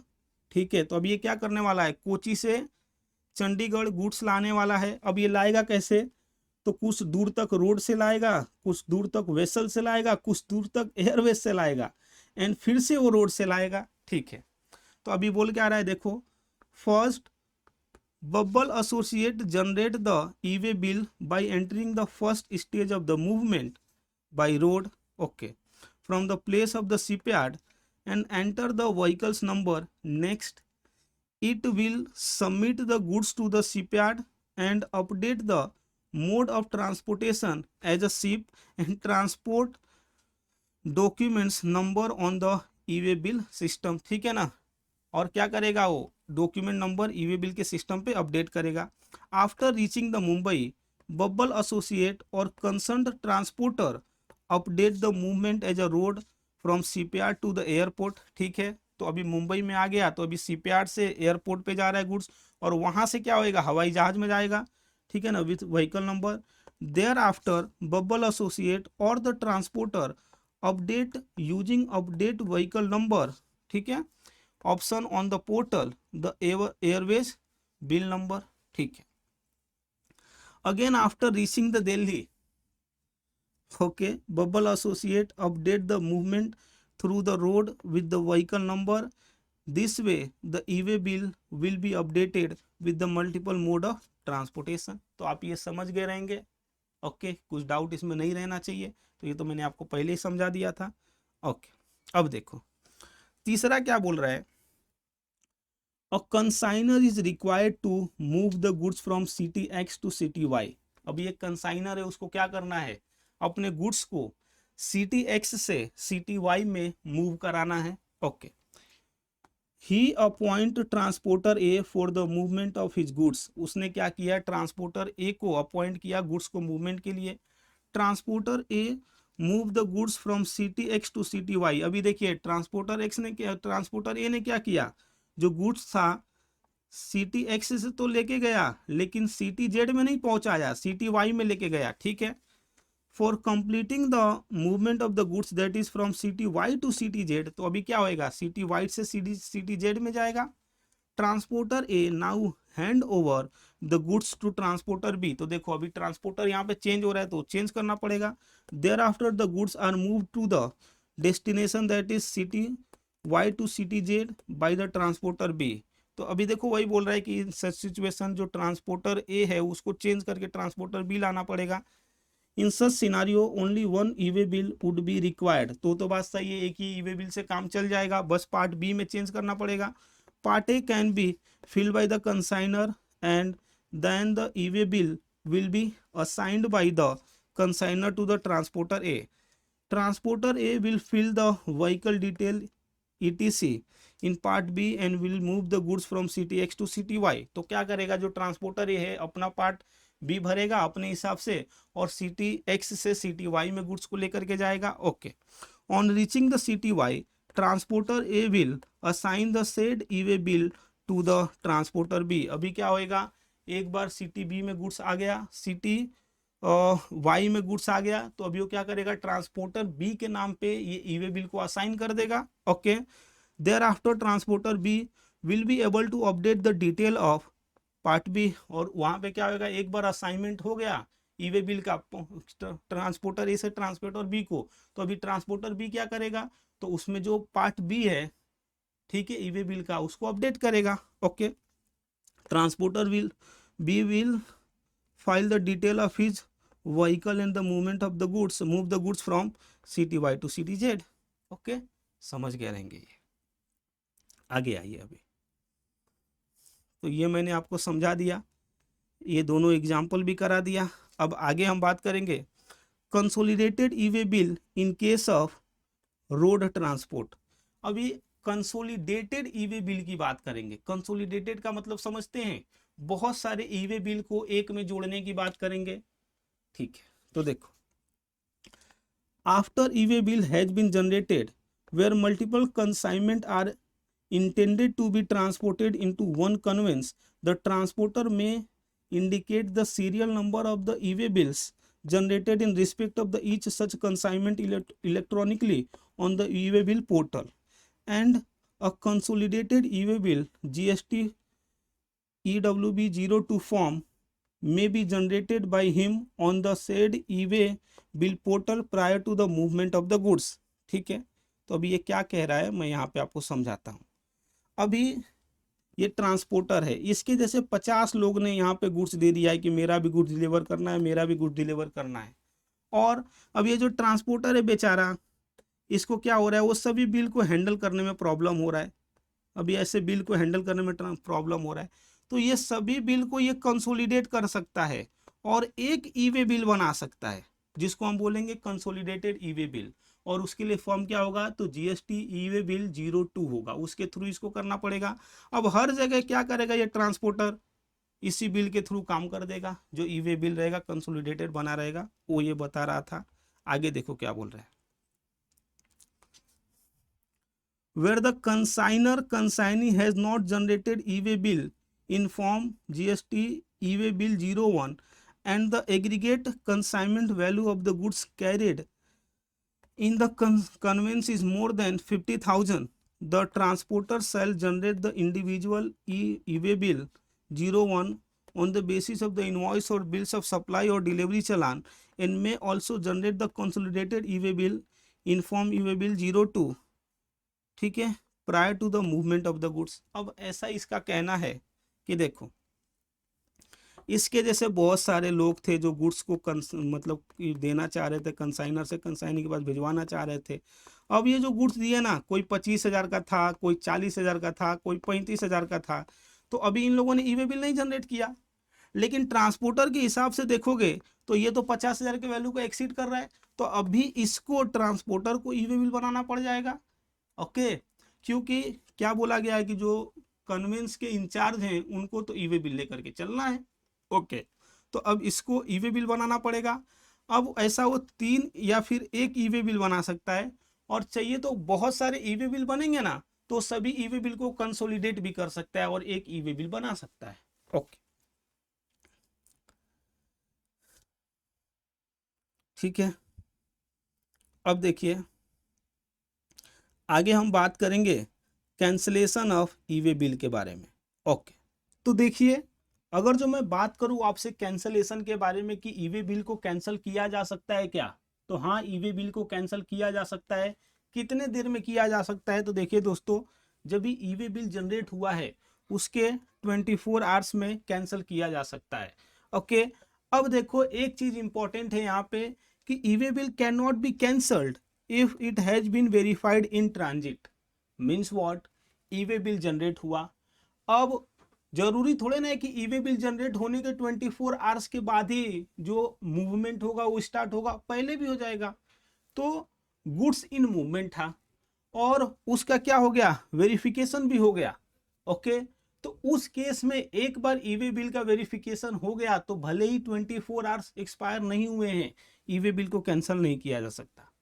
Okay, तो देखो यहाँ पे क्या बोला जा रहा है, e way bill can be cancelled if either goods are not transported और are not transported as per the detail furnish in e way bill. तो क्या बोला जा रहा है, या तो जो गुड्स है वो ट्रांसपोर्ट ही नहीं हुआ, या फिर जो गुड्स का ट्रांसपोर्टेशन हो रहा है वो कैसा हो रहा है, ई वे बिल में कुछ और दिया है और गुड्स एक्चुअल में कुछ और जा रहा है, तो इन that case E way bill को कैंसिल किया जा सकता है, सब्जेक्ट टू व्हाट, कि मूवमेंट अगर जो स्टार्ट हो गया है तो वो अगर जो वेरीफाइड हुआ इन ट्रांजिट में, देन आप ई वे बिल को कैंसिल नहीं कर सकते। ठीक है, इस पे क्वेश्चन नंबर 3 है, आइए इसको समझ लेते हैं। ओके, तो क्वेश्चन नंबर 3 क्या बोलता है, देखो, mister x A registered person has caused movement of goods of consignment value exceeding 50,000 in relation to supply and thus generated e-way bill. However, after generation of the e-way bill, he found a mistake in the e-way bill and want to edit it. You are required to advise Mr. X whether he can do so with the help of the relevant provision. तो यहाँ पे क्या हुआ है, mister x है वो एक supply किए हैं और गुड्स के मूवमेंट के लिए ईवी बिल जनरेट किए हैं, लेकिन यहाँ पे उनसे कुछ गलती हो गई है। तो बोला जा रहा है क्या वो गलती को सुधार सकते हैं, ठीक है, और अगर जो नहीं सुधार सकते तो क्या किया जा सकता है। तो देखो ईवे बिल में ना एडिट का ऑप्शन नहीं है, मीन्स जो जनरेट हो गया उसको आप चेंज नहीं कर सकते। तो आप क्या कर सकते हो, आप उस ईवी बिल को कैंसिल कर सकते हो 24 आवर्स के अंदर। ओके, तो ये जो क्वेश्चन नंबर 3 है ये भी हमारा हो गया। इसका क्या आंसर रहेगा, EV bill can not B edited, however it can be cancel with in 24 hours from the time of generation. Okay, ठीक है। अब देखिए आगे हमको क्या समझना है, इसको इंपॉर्टेंट मार्क कीजिए आप। क्या बात है, देखिए validity period of e way bill या फिर कंसोलिडेटेड ईवे बिल। तो जो ईवे बिल बना या फिर ट्रांसपोर्टर ने कंसोलिडेटेड ईवे बिल बनाया, उसका कितना वैलिडिटी पीरियड रहेगा। मैंने आपको ये जो लेक्चर स्टार्ट हुआ तो मैंने आपको यहाँ पे क्या सिखाया, देखिए मैंने आपको ये बताया कि validity of the e way bill start कहाँ से होगा, once the both parties filled, मतलब part A and part B e way bill का फील्ड हो गया है। तो अब हम ये सीखने जा रहे हैं कि ये ईवे बिल का जो वैलिडिटी पीरियड है वो कितने टाइम का होगा। ओके, तो मैं बता दूं कि जो ईवे बिल का वैलिडिटी पीरियड गवर्नमेंट ने डिसाइड किया है वो डिसाइड किया ऑन द बेसिस ऑफ कितना डिस्टेंस है, क्योंकि अब सीधी सी बात है ना, कितना देर दिया जाएगा एक ईवे बिल को वैलिड रहने के लिए, वो तो इस चीज पे डिपेंड करेगा कि जो मूवमेंट हो रहा है वो कितनी दूरी के लिए हो रहा है। बिकॉज ऑफ दैट जो वैलिडिटी ऑफ ईवे बिल होगा वो इस बात पे डिपेंड करेगा कि कितने दूरी तय करेगी आपका गुड्स मूवमेंट होने के लिए, मतलब डिलीवरी देने के लिए। आइए देखिए क्या बोला जा रहा है यहाँ पे कि distance within country. Okay, country means India. Okay, आगे देखो क्या बोला जा रहा है, validity period from relevant date. Relevant date कब ही होएगा, तो जब भी ईवे बिल का दोनों पार्ट जनरेट हो गया रहेगा वो रिलेवेंट डेट रहेगा आपका। तो देखो अप टू 200 किलोमीटर का डिस्टेंस रहा तो उस केस में 1 डे मिलेगा। ओके, और ये 1 डे मिलेगा दो व्हीकल्स को छोड़ करके। देखिए वो क्या क्या है, तो सबसे पहला है in case other than over dimensional cargo, जिसको हम ओडीसी भी बोलते हैं। तो ओवर डायमेंशनल कार्गो के लिए, क्योंकि ये बड़े बड़े कार्गो रहते हैं, बड़े बड़े ट्रक रहते हैं, तो इनको चलने में मतलब ये तेज नहीं चल सकते बहुत ज़्यादा, नहीं तो गिर जाएगा सामान जो उसमें है, इसीलिए उनके लिए ज़्यादा टाइम दिया गया है। ओके, तो जो ओवर डायमेंशनल कार्गो है उसको छोड़ करके, और देखो क्या बोला जा रहा है, multi modal shipment. Multi modal shipment आप समझ ही रहे होंगे, एक ही ट्रांसपोर्टेशन हो रहा है गुड्स का, उसमें बहुत सारे लेग इन्वॉल्व है। लाइक सबसे पहले रोडवेज के थ्रू जाएगा, देन रेलवेज के थ्रू जाएगा, देन वाटरवेज के थ्रू जाएगा, देन एयरवेज के थ्रू आएगा।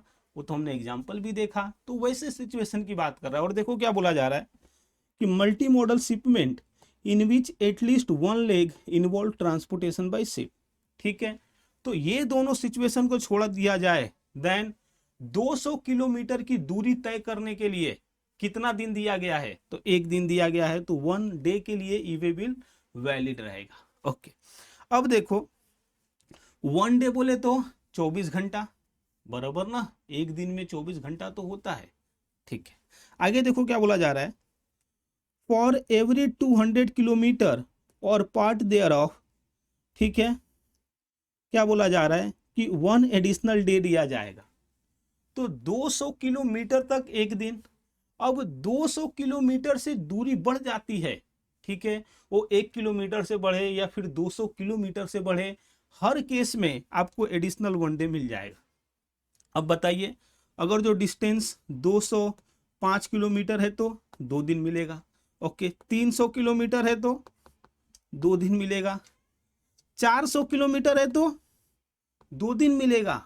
ओके, 450 है तो देखो 2 और फिर 50, तो जो 2 का है ना, हर 2 पे या पार्ट ऑफ द 2 पे एक आपको मिलेगा। ओके, तो वही बोला जा रहा है फॉर एवरी 200 किलोमीटर और पार्ट देयर ऑफ, ठीक है, क्या होएगा आपको एडिशनल 1 डे मिल जाएगा। ओके, किस केस में, other than ODC and multi modal ship में, जहां पे एक लेव शिप से इन्वॉल्व है। ओके, तो ये तो हो गया एक डिस्कशन। अभी देखिए, अभी 20 किलोमीटर पे एक डे मिल जाएगा, कौन से सिचुएशन में, तो ओडीसी के सिचुएशन में या फिर मल्टी मॉडल ट्रांसपोर्ट जहां पे 1 लेख शिपमेंट से इन्वॉल्व है। और क्या बोला जा रहा है, अब 20 किलोमीटर में 1 दे दिए। अब वैसे ही अगर जो अब 20 किलोमीटर से ज्यादा हो रहा है, तो अब 20 किलोमीटर में 20 किलोमीटर हो या फिर 2 किलोमीटर हो या फिर 1 किलोमीटर हो, हर 20 किलो एडिशनल जो है या फिर पार्ट देयर ऑफ के लिए 1 डे एक्स्ट्रा मिलेगा। तो देखो वही बोला जा रहा है फॉर एवरी 20 किलोमीटर और part thereof thereafter 1 additional day in case of over dimensional cargo या फिर मल्टी मॉडल शिपमेंट, जहां पे एक लेग जो है वो इन्वॉल्व करता है शिप के थ्रू ट्रांसपोर्टेशन का। तो क्या आपको ये समझ में आया? ओके, अब देखो, तो यहां से आपको समझना क्या है, तो सर गवर्नमेंट का ऐसा कहना है क्या कि एक दिन में आपका कंप्लीट हो ही जाना चाहिए मूवमेंट अगर जो 200 किलोमीटर का डिस्टेंस है तो? हाँ दोस्तों, हाँ, गवर्नमेंट ने ऐसा बोला है कि 200 किलोमीटर के लिए 1 डे सफिशियंट है, तो हो जाना चाहिए। अभी आपका क्वेरी आएगा कि सर अगर जो नहीं हुआ तो? देखो, नॉर्मली हो जाना चाहिए, लेकिन बहुत सारे ऐसे सिचुएशन है जहां पे नहीं भी हो सकता है। जैसे कि अभी जा रहे थे, ट्रक का ब्रेकडाउन हो गया, ट्रक का एक्सीडेंट हो गया, या फिर कोई कलामिटीज आ गई, लाइक फ्लड आ गया, ओके, स्ट्राइक हो गया, तब कैसे जाएगा यार गुड्स? तो गवर्नमेंट को तो नॉर्मली गवर्नमेंट ने क्या बोला कि ये जो ई वे बिल का टाइम है इतने में आपको डिलीवर कर ही देना है ट्रांसपोर्टर गुड्स। हाउएवर, अब देखिए मैं आपको क्या बताना चाहता हूं, यहां पे लेके चलता हूं। ये देखिए, extension of time limit of the e way bill. तो यहां पे क्या बोला जा रहा है, इन एक्सेप्शनल सर्कमस्टांसेस ही ये अलाउड होगा, जैसे कि फ्लड हो गया, स्ट्राइक हो गया, व्हीकल ब्रेकडाउन हो गया।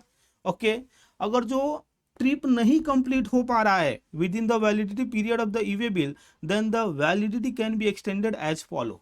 तो उस केस में क्या होएगा, जो वैलिडिटी है उसको एक्सटेंड किया जा सकता है। और वैलिडिटी ऐसे नहीं कि कैसे भी एक्सटेंड हो जाएगा, इसके लिए भी ये लोगों ने क्या बोला है, देखो, time is critical for an extension. आप ऐसा नहीं है, जैसे कि समझ लो आपका जो डिस्टेंस है गुड्स डिलीवरी का वो 300 किलोमीटर है, तो उस केस में 2 दिन का टाइम मिलेगा। तो अब ये जो 2 दिन का टाइम है, अगर जो 2 दिन के टाइम में नहीं डिलीवरी कर पाए तो 2 दिन का अगर जो टाइम बोले तो ये तो 48 घंटा होता है। तो क्या ट्रांसपोर्टर 48 घंटा जब ये शुरू हो रहा है, मतलब जब ये बिल का, ये जो ई वे बिल का टाइम स्टार्ट हो गया, दोनों पार्ट भर गए, उसी टाइम वो एक्सटेंशन के लिए बोल सकता है क्या? नहीं, नहीं। इस कब वो एक्सटेंशन के लिए रिक्वेस्ट कर सकता है? कॉमन पोर्टल पे। कॉमन पोर्टल यहाँ पे मीन्स ई वे बिल का पोर्टल।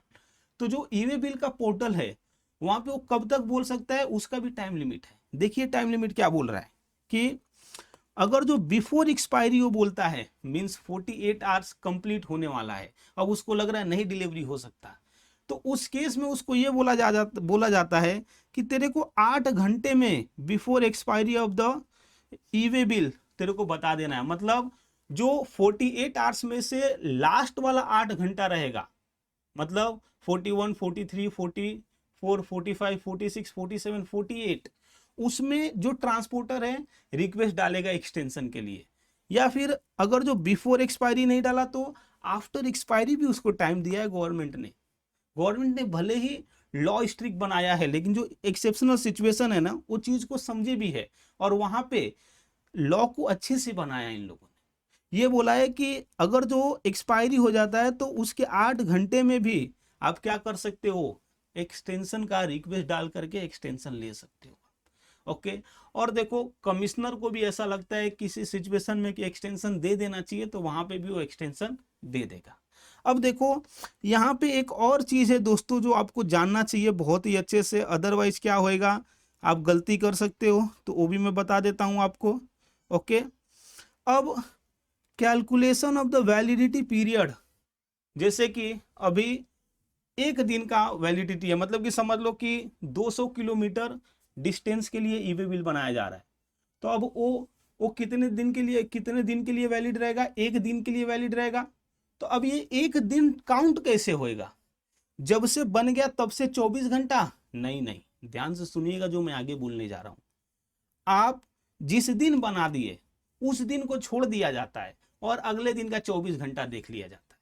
मतलब जो अगला दिन स्टार्ट होगा रात को 12 बजे से, ठीक है, और दूसरा फिर जाकर के 12 बजे से पहले खत्म होगा, वो 24 घंटा देखा जाएगा। समझे बात को आप? तो जिस दिन आपने ईवे बिल जनरेट किया, पार्ट बी भी भर दिया, वैलिड हो गया, जैसे कि समझ लो सुबह में 10 बजे भर दिए, तो सुबह से 10 बजे से लेकर के रात को 10 बजे तक का उस दिन का टाइम नहीं काउंट होगा, इवन 10 क्या 12 बजे तक का नहीं काउंट होगा। अब जैसे ही दूसरा दिन स्टार्ट हुआ वहां से आपका घड़ी एक दिन वाला स्टार्ट हो जाएगा। ओके, तो देखो वही बोला जा रहा है, one day is calculated as per the period ending at the midnight of the day immediately following the date of the generation. तो जिस दिन जनरेट किए उस दिन का आपको कोई पीरियड नहीं काउंट करना है। जब जनरेट कर दिए और वहां से दूसरा डे स्टार्ट हुआ तो वो दूसरा डे का आपको देखना है कि वन डे कंप्लीट हुआ, 2 दिन हुआ तो जनरेशन का डेट छोड़ दो, जो 2 अगले दिन है आपको वो काउंट करना है, तब तक आपका ईवे बिल वैलिड रहेगा। ओके, अब देखो एग्जांपल क्या दे रहा है, देखो if an e way bill is generated at 10 AM on 1 April, ठीक है, it will be valid until the midnight of the 2 April. समझ गए बात? आप अच्छे से समझ गए रहेंगे। अब आइए फिर से हम अपने डिस्कशन पे चलते हैं दोस्तों। तो यहाँ पे हमको एग्जाम्पल नंबर 5 करना है जो पेज नंबर 18 पे है, तो आइए इसको देख लेते हैं। तो मैं पेज नंबर 18 पे जाता हूँ,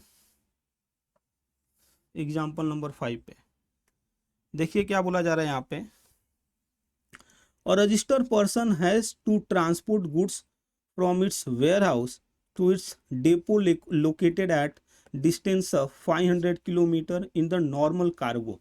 तो बताइए कितने दिन के लिए ई-वे बिल की वैलिडिटी रहेगी जो जनरेट होगा? तो देखो 200 ये 400 हो गया, ठीक है, तो इसके लिए 2 दिन मिलेगा, और अगला 200 का 100 घंटा हो रहा है, 100 किलोमीटर हो रहा है, तो 100 किलोमीटर, तो कहने का मतलब क्या, ये जो 500 किलोमीटर है, 200 और 100, तो इसके लिए एक दिन, इसके लिए एक दिन और इसके लिए भी एक दिन, तो 3 दिन मिल जाएगा। तो इसका आंसर है 3 दिन। ओके, ठीक है। अब आइए दोस्तों आगे बढ़ते हैं, अपने डिस्कशन को कंटिन्यू करते हैं। अभी एक्सेप्टेंस या फिर rejection of the e way bill. अब देखो जब भी हम ई-वे बिल जनरेट करते हैं तो उसमें 2 पार्टी रहेंगे, एक कंसाइनर रहेगा और एक कंसाइनी रहेगा। नॉर्मली 99% क्या रहेगा, एक सेलर रहेगा और एक बायर रहेगा। तो जब ये सेलर ई-वे बिल जनरेट करता है तो वहां बायर के पास ओटीपी नहीं जाता। तो सर ये तो ऐसा भी इसमें प्रॉब्लम हो सकता है कि मैंने किसी के नाम पे भी ई-वे बिल जनरेट कर दिया, अपने को समझ लीजिए मेरे को बैंक से लोन लेना है, मैं रिलायंस के नाम पे ई-वे बिल जनरेट कर दिया। ओके, तो ऐसे तो धोखाधड़ी हो सकता था। इसीलिए लॉ में क्या किया गया दोस्तों, एक्सेप्टेंस या रिजेक्शन का भी ऑप्शन दिया गया कि जब भी ट्रांसपोर्टर या फिर जो कंसाइनर है वो ई-वे बिल जनरेट करे, तो जो कंसाइनी है, ठीक है, जो रेसिपिएंट है, उसके पास ऑप्शन होना चाहिए ई-वे बिल को कैंसिल करने का, ठीक है, आई मीन टू से ई-वे बिल को रिजेक्ट करने का या फिर एक्सेप्ट करने का। या फिर अगर जो रेसिपिएंट या ट्रांसपोर्टर जनरेट कर रहे हैं ई-वे बिल, तो वो जो सप्लायर है जिसके नाम पे ई-वे बिल जनरेट हो रहा है कि इनसे ये गुड्स खरीद रहे हैं, वो सप्लायर के पास भी ये ऑप्शन होना चाहिए। और इसी तरह से लॉ बना दोस्तों। अब ये जो ऑप्शन है क्या जिंदगी भर कैंसिल नहीं कर, मतलब कि जिंदगी में कभी भी रिजेक्ट कर सकते हैं? ना ना, इन लोगों ने देखो क्या बोला है रिजेक्शन का टाइम कि 72 घंटा जब ई-वे बिल जनरेट हुआ है वहां से, या फिर आपको गुड्स का डिलीवरी मिल गया, विच एवर इज अर्लियर, उतने देर में आपको ई-वे बिल को कैंसिल कर देना है। बात भी सही है। ओके, तो आइए इसको पढ़ते हैं हम लोग। देखो The detail of the e-way bill generated shall be made available to the supplier where information in part A is furnish by the recipient या फिर ट्रांसपोर्टर। तो यहाँ पे क्या हो रहा है, मूवमेंट कॉज कर रहा है रेसिपिएंट, ओ ई वे बिल जनरेट किया है। ओके, तो ये जो डिटेल है ई वे बिल का, जो सप्लायर है उनके पास रहेगा कि हाँ इनके नाम पे ई वे बिल जनरेट हुआ है। ओके, और रेसिपिएंट वेयर द, और बोल रहा है कि जैसे सप्लायर को मिला इंफॉर्मेशन वैसे ही रेसिपिएंट को मिलेगा। जब ये पार्ट ए कौन जनरेट करेगा, सप्लायर जनरेट करेगा या फिर ट्रांसपोर्टर करेगा। ठीक है, अगर जो रजिस्टर है तो। Okay, on e way bill portal who shall communicate his acceptance और rejection of the consignment covered by the e way bill, वो क्या करेगा, अपना एक्सेप्टेंस या रिजेक्शन बताएगा। ओके, और 72 घंटे में उसको डिलीवरी नहीं आया और उसने एक्सेप्टेंस रिजेक्शन नहीं बताया तो डिम्ड एक्सेप्टेंस मान लिया जाएगा। ओके, तो देखो, in case the supplier recipient does not communicate his acceptance और rejection within 72 hours of the detail being made available to him on e-way bill portal or the time of delivery of the goods whichever is earlier। क्योंकि एक बार आपको goods delivered हो गया तब तक तो आपको रिजेक्ट कर देना चाहिए था ना, अगर जो आपके नाम पे नहीं बनाए तो। ओके, तो आपने डिलीवरी ले लिया, मीन्स जो ई-वे बिल था वो वैलिड था, इसीलिए whichever is earlier ये लोगों ने टाइम डाला है। Okay, for acceptance and rejection के लिए it shall be deemed that he has accepted the said details। Okay, और अगर जो ये एक्सेप्ट नहीं करते हैं, रिजेक्ट नहीं करते हैं तो डिम्ड एक्सेप्टेंस हो जाएगा। ओके, अभी देखो, is E way bill require in all cases. अभी हमारा क्या डिस्कशन चल रहा है, होने जा रहा है कि यहाँ पे देखो, ये कंसाइनर है, ये कंसाइनी है, यहाँ से यहाँ ट्रांसपोर्टेशन होगा गुड्स का। तो क्या हर केस में ई वे बिल जनरेट करना है कि कुछ इसका एक्सेप्शन भी है? तो बताइए एक्सेप्शन होगा कि नहीं होगा? होगा ना। देखो ना, मैंने यहाँ पे क्या बताया था, आपका 30 से 40% एक्सेप्शन ना इसी से कवर हो जाएगा। मैंने आपको क्या बोला था कि गवर्नमेंट को कौन सा ट्रैक करना है मूवमेंट, टैक्सेबल गुड्स का मूवमेंट ट्रैक करना है। तो देखो, जहां पे एग्जेम्प्ट गुड्स रहेगा या जैसे भी गवर्नमेंट को जीएसटी नहीं मिलने वाला रहेगा, वो गुड्स के मूवमेंट को वो जान के क्या करेगी भाई। ठीक है, क्या आप जीएसटी की चोरी कर रहे हो, नहीं कर रहे हो?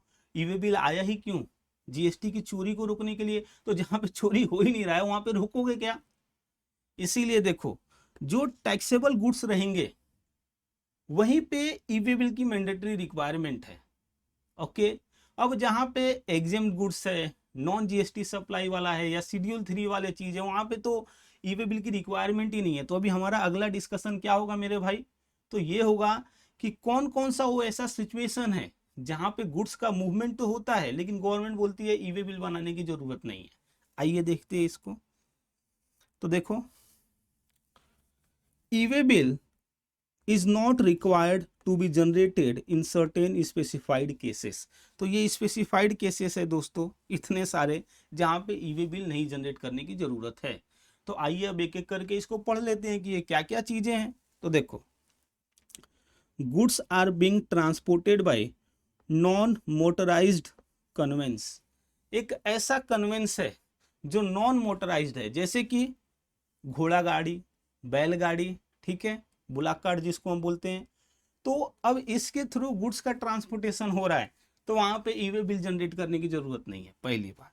आगे क्या बोला जा रहा है, सप्लाई ऑफ एग्जेम्प्टेड गुड्स। तो एग्जेम्प्टेड गुड्स का सप्लाई हो, ट्रांसपोर्टेशन हो, मूवमेंट हो गुड्स में, तो ई वे बिल बनाने की जरूरत नहीं है। वैसे ही supply of non GST goods, ठीक है, जिसपे जीएसटी लगता ही नहीं है, चार्जिंग सेक्शन से ही बाहर है। Alcoholic liquor for human consumption and 5 petro product, जिसको हम शॉर्टकट में एमएस पान भी कहते हैं। अब इसके बारे में बहुत अच्छे से आपको सीखना है तो मेरा 2 चैप्टर रेफर कर सकते हैं आप। सबसे पहला जो इंट्रोडक्शन टू जीएसटी वाला है वो, दूसरा चार्ज ऑफ जीएसटी है जहाँ पे हम आरसीएम के बारे में सीखते हैं, सेक्शन 9 के बारे में सीखते हैं। यहाँ दोनों जगह मैंने बहुत ही डिटेल में बताया है कि क्यों इस पे जीएसटी नहीं लगता है। तो इनकेस अगर जो आपने वो चैप्टर नहीं पढ़ा रहेगा अब तक, तो जा करके मेरे लेक्चर से पढ़िए, बहुत ही अच्छा लगेगा, बहुत ही मजा आएगा आपको। ठीक है दोस्तों, तो दूसरा क्या है, नॉन जीएसटी सप्लाई। ओके, तो वहां पे ई वे बिल बनाने की जरूरत नहीं है। आगे क्या बोलता है, movement under non supply transaction ऐसे सप्लाई जो देखिए जिस पे शेड्यूल 3 में जो चीजें लिख गई हैं, तो जो शेड्यूल 3 में लिख दी गई रहती हैं उस पे क्या होता है, ना ही वो गुड्स का सप्लाई माना जाता है, ना ही वो सर्विस का सप्लाई माना जाता है। अगर जो इसको आपको समझना है तो मेरा जो स्कोप ऑफ सप्लाई वाला टॉपिक है, जो दूसरा लेक्चर है, वो देखिए क्या मैंने उसमें बात किया है बहुत अच्छे से। ओके, तो शेड्यूल 3 के जो भी चीजें हैं उसके ट्रांसपोर्टेशन पे जीएसटी नहीं लगता है। ओके, अभी देखो, empty cargo container, empty LPG cylinder transported for the reason other than supply. तो देखो ये कैसा रहता है, जैसे कि आपके घर पे भी सिलेंडर आता रहेगा, तो एक बार जब इस सिलेंडर का गैस खत्म हो जाता है तो वो लेकर के जाते हैं ना, तो आप उनको बेचते हो क्या? नहीं, वो तो बस भरने के लिए लेके जाते हैं ना। तो ऐसा बोल रहा है कि जहां पे एम्प्टी कार्गो रहेगा, कंटेनर रहेगा या फिर एम्प्टी सिलेंडर रहेगा, ठीक है, तो उसके सप्लाई पे जीएसटी नहीं लगेगा, प्रोवाइडेड वो सेल ना होता रहे। ठीक है ना, ऐसा नहीं कि एम्प्टी कंटेनर, कार्गो या फिर सिलेंडर आप किसी को बेच रहे हो तो उस केस में तो जीएसटी लगना वाजिब है, तो वहां पे लगेगा भी। ओके, अब देखिए आइटम लिस्टेड इन एनेक्जर, यहाँ पे एनेक्जर है जहां पे लिखा गया है कि ये आइटम के मूवमेंट पे ई वे बिल जनरेट करने की जरूरत नहीं है। अच्छा, ये सभी चीजें हैं, ये क्यों आई? तो पहले क्या क्या है वो मैं बताता हूँ, देन आपको समझाता हूँ कि इसको क्यों एक्सेप्शन में डाला गया कि ई वे बिल जनरेट करने की जरूरत नहीं पड़ेगी। ओके, जैसे कि ज्वेलरी है, ओके, महंगा चीज है, गोल्ड स्मिथ या फिर सिल्वर स्मिथ का वेयर्स है, and other articles, coal, currency, LPG supply to household, kerosene oil sold under PDS system, public distribution system, okay, used personal in the household item. ओहो, जो house hold item है उसके movement पे ई way bill generate करने की जरूरत नहीं है। तो आप बोलोगे सर ये बात ही क्यों आया? क्योंकि देखो ना, एक बिजनेसमैन है, वो बिजनेस कर रहा है, तो जो बिजनेस में उसके गुड्स से उसका मूवमेंट करेगा तो उसको ई वे बिल जनरेट करना है। लेकिन उसके घर पे टीवी है, उसको एक जगह से दूसरे जगह पहुंचाना है, वो घर अपना शिफ्ट कर रहा है एक जगह से दूसरी जगह, तो क्या वहां पे उसको ई वे बिल जनरेट करना पड़ेगा? नहीं जनरेट करना पड़ेगा। अब बात आता है कि सर ये सब चीजें क्यों आई यहाँ पे, जैसे कि करेंसी हो गया, ज्वेलरी हो गया, गोल्ड स्मिथ वाला हो गया, तो ये क्यों आई रहेंगी बताइए आप।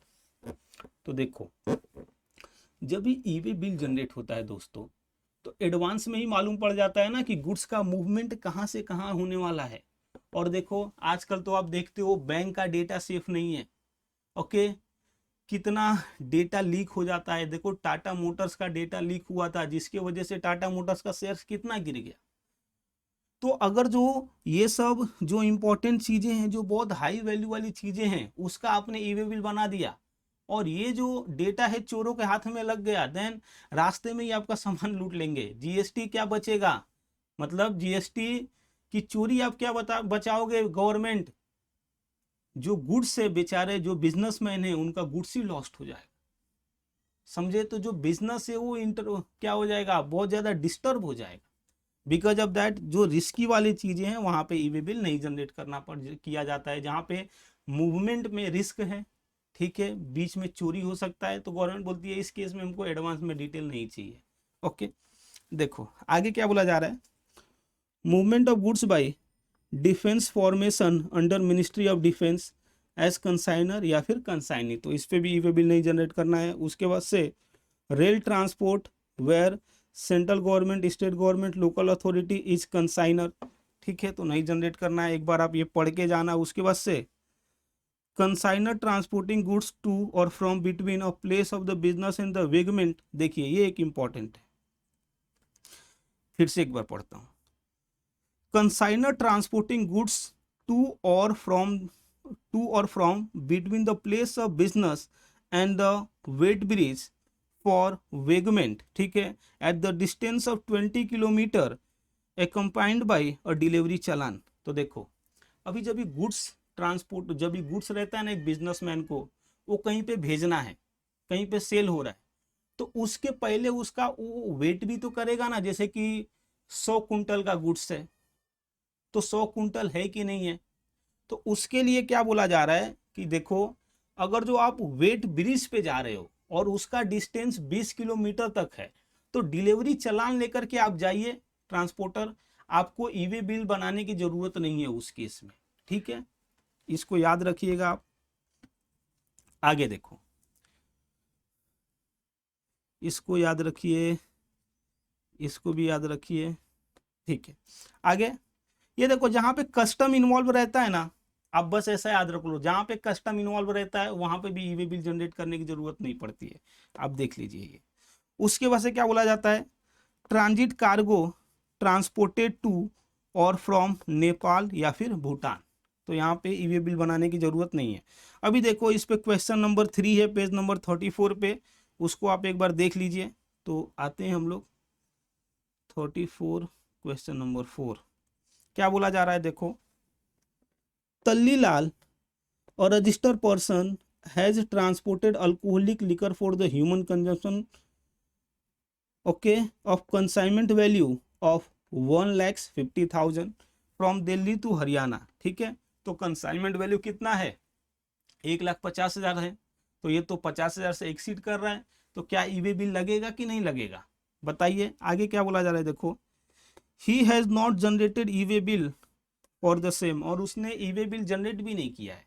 Okay, you are required to examine the correctness of the action taken by the तल्लीलाल। तो बताइए जो तल्लीलाल है उसने ये जो एक्शन लिया है कि ई वे बिल नहीं जनरेट किया है, वो राइट है कि रॉन्ग है।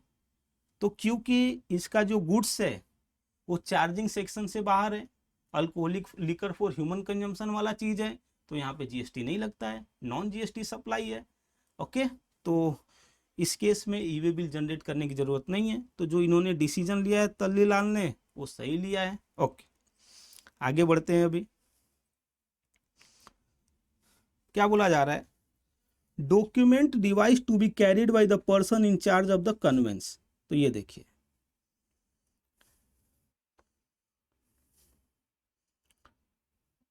यहाँ पे एक ड्राइवर रहेंगे, जो ये कन्वेंस है उसके इंचार्ज रहेंगे, ये चलाते रहेंगे, यहाँ से गुड्स को यहाँ पे लेके जाते रहेंगे। तो बोला जा रहा है कि ड्राइवर आपके पास क्या क्या डॉक्यूमेंट्स रहने मांगते हैं, तो बताइए इनके पास क्या क्या रहेगा। तो देखो, एक तो इनके पास इनवॉइस होना चाहिए। ठीक है, अगर जो सेल वाला केस है, सप्लाई वाला केस है तो ओके। अदर देन सप्लाई है तो दो चीजें हो सकता है, इनके पास डिलीवरी चालान होना चाहिए। डिलीवरी चालान भी सप्लाई के केस में आता है, बताऊं कौन से में, थोड़ा दिमाग लगा सकते हैं आप, बताइए। तो जो डीलर कंपोजिशन स्कीम में है वो इनवॉइस इशू कर सकते हैं क्या, नहीं इशू कर सकते ना, क्योंकि वो टैक्सेबल इनवॉइस ही नहीं इशू कर सकते, तो क्या इशू करते, बिल ऑफ सप्लाई। तो अगर जो कंपोजिशन डीलर है, इनका गुड्स यहां से यहां जाना है, देन इन दैट केस इनके पास बिल ऑफ सप्लाई होना चाहिए। या फिर अदर देन सेल है, जैसे कि रिपेयर के लिए जा रहा है, जॉब वर्क के लिए जा रहा है, ओके, उस केस में क्या होना चाहिए, तो उस केस में इनके पास डिलीवरी चालान होना चाहिए। अच्छा, अगर जो गुड्स इनके पास इंपोर्ट होके आया है तो बिल ऑफ एंट्री होना चाहिए, समझे बात आप। तो ये जब भी जो चीजें हैं वो होना चाहिए, और साथ ही साथ इनके पास ई इनवॉइस होना, सॉरी ई वे बिल होना चाहिए कि नहीं होना चाहिए, ई वे बिल भी होना चाहिए। अब देखो अपना जो बात है ना इसी पे चलेगा पूरा ही, ओके, और ये इंपॉर्टेंट भी है। ये जो मेरा डायग्राम है ना दोस्तों, इधर से मैं बहुत कुछ आपको कवर करा करके दे सकता हूं, समझे ना। तो आइए अभी देखो, डॉक्यूमेंट क्या लेकर के चलना है person in charge of the convince को, तो इनवॉइस या फिर बिल ऑफ सप्लाई और फिर डिलीवरी चालान, ये तीनों में से एक, एज द केस में भी उनको लेकर के चलना है। अब देखो, जहां पे ये इनवॉइस के केस में ई इनवॉइस एप्लीकेबल है, ई इनवॉइस कहां कहां पे एप्लीकेबल है सर, तो मैंने जो इनवॉइस वाला चैप्टर पढ़ाया उसमें तो कितना डिटेल में समझा दिया ना, तो एक बार आप देख लीजिए, अगर जो आपको ये नहीं समझ रहा है कि ई इनवॉइस कहां कहां एप्लीकेबल है, तो कैसे बनता है, वो सब के बारे में मैंने बात किया है। तो देखो अभी क्या बोला जा रहा है कि अगर जो ऐसा कोई बिजनेसमैन है जिस पे ई इनवॉइस की एप्लीकेबिलिटीज है, तो उस केस में जरूरी नहीं है कि ये जो ड्राइवर हैं वो पूरा बड़ा सा इनवॉइस लेकर के ही चले। वो क्या कर सकते हैं, अगर जो उनके पास क्यूआर कोड भी है ना, तो उसमें सब डिटेल रहता है, आईआरएन नंबर का भी डिटेल रहता है, ठीक है, इनवॉइस रेफरेंस नंबर। तो बिकॉज ऑफ दैट उससे काम चल जाएगा। तो इसीलिए बोला जा रहा है कि इनवॉइस के केस में या तो उनके पास इनवॉइस है या फिर उनके पास क्यूआर कोड है तो भी चलेगा, या फिर बिल ऑफ सप्लाई है, ठीक है, या फिर डिलीवरी चालान है। ये तो एक पार्ट के बारे में बात हुआ। अब देखो दूसरा पार्ट ई वे बिल के बारे में बात होगा कि उनके पास ई वे बिल भी होना चाहिए। अब ई वे बिल होना चाहिए, उसका डिटेल होना चाहिए। अब ये कैसे कैसे हो सकता है देखते हैं। तो देखो, तो उनके पास ई वे बिल का फिजिकल फॉर्म में होना मांगता है, ठीक है ना, मतलब ई वे बिल जो निकलता है आप देखे रहोगे, ई वे बिल होना चाहिए उनके पास, ओके।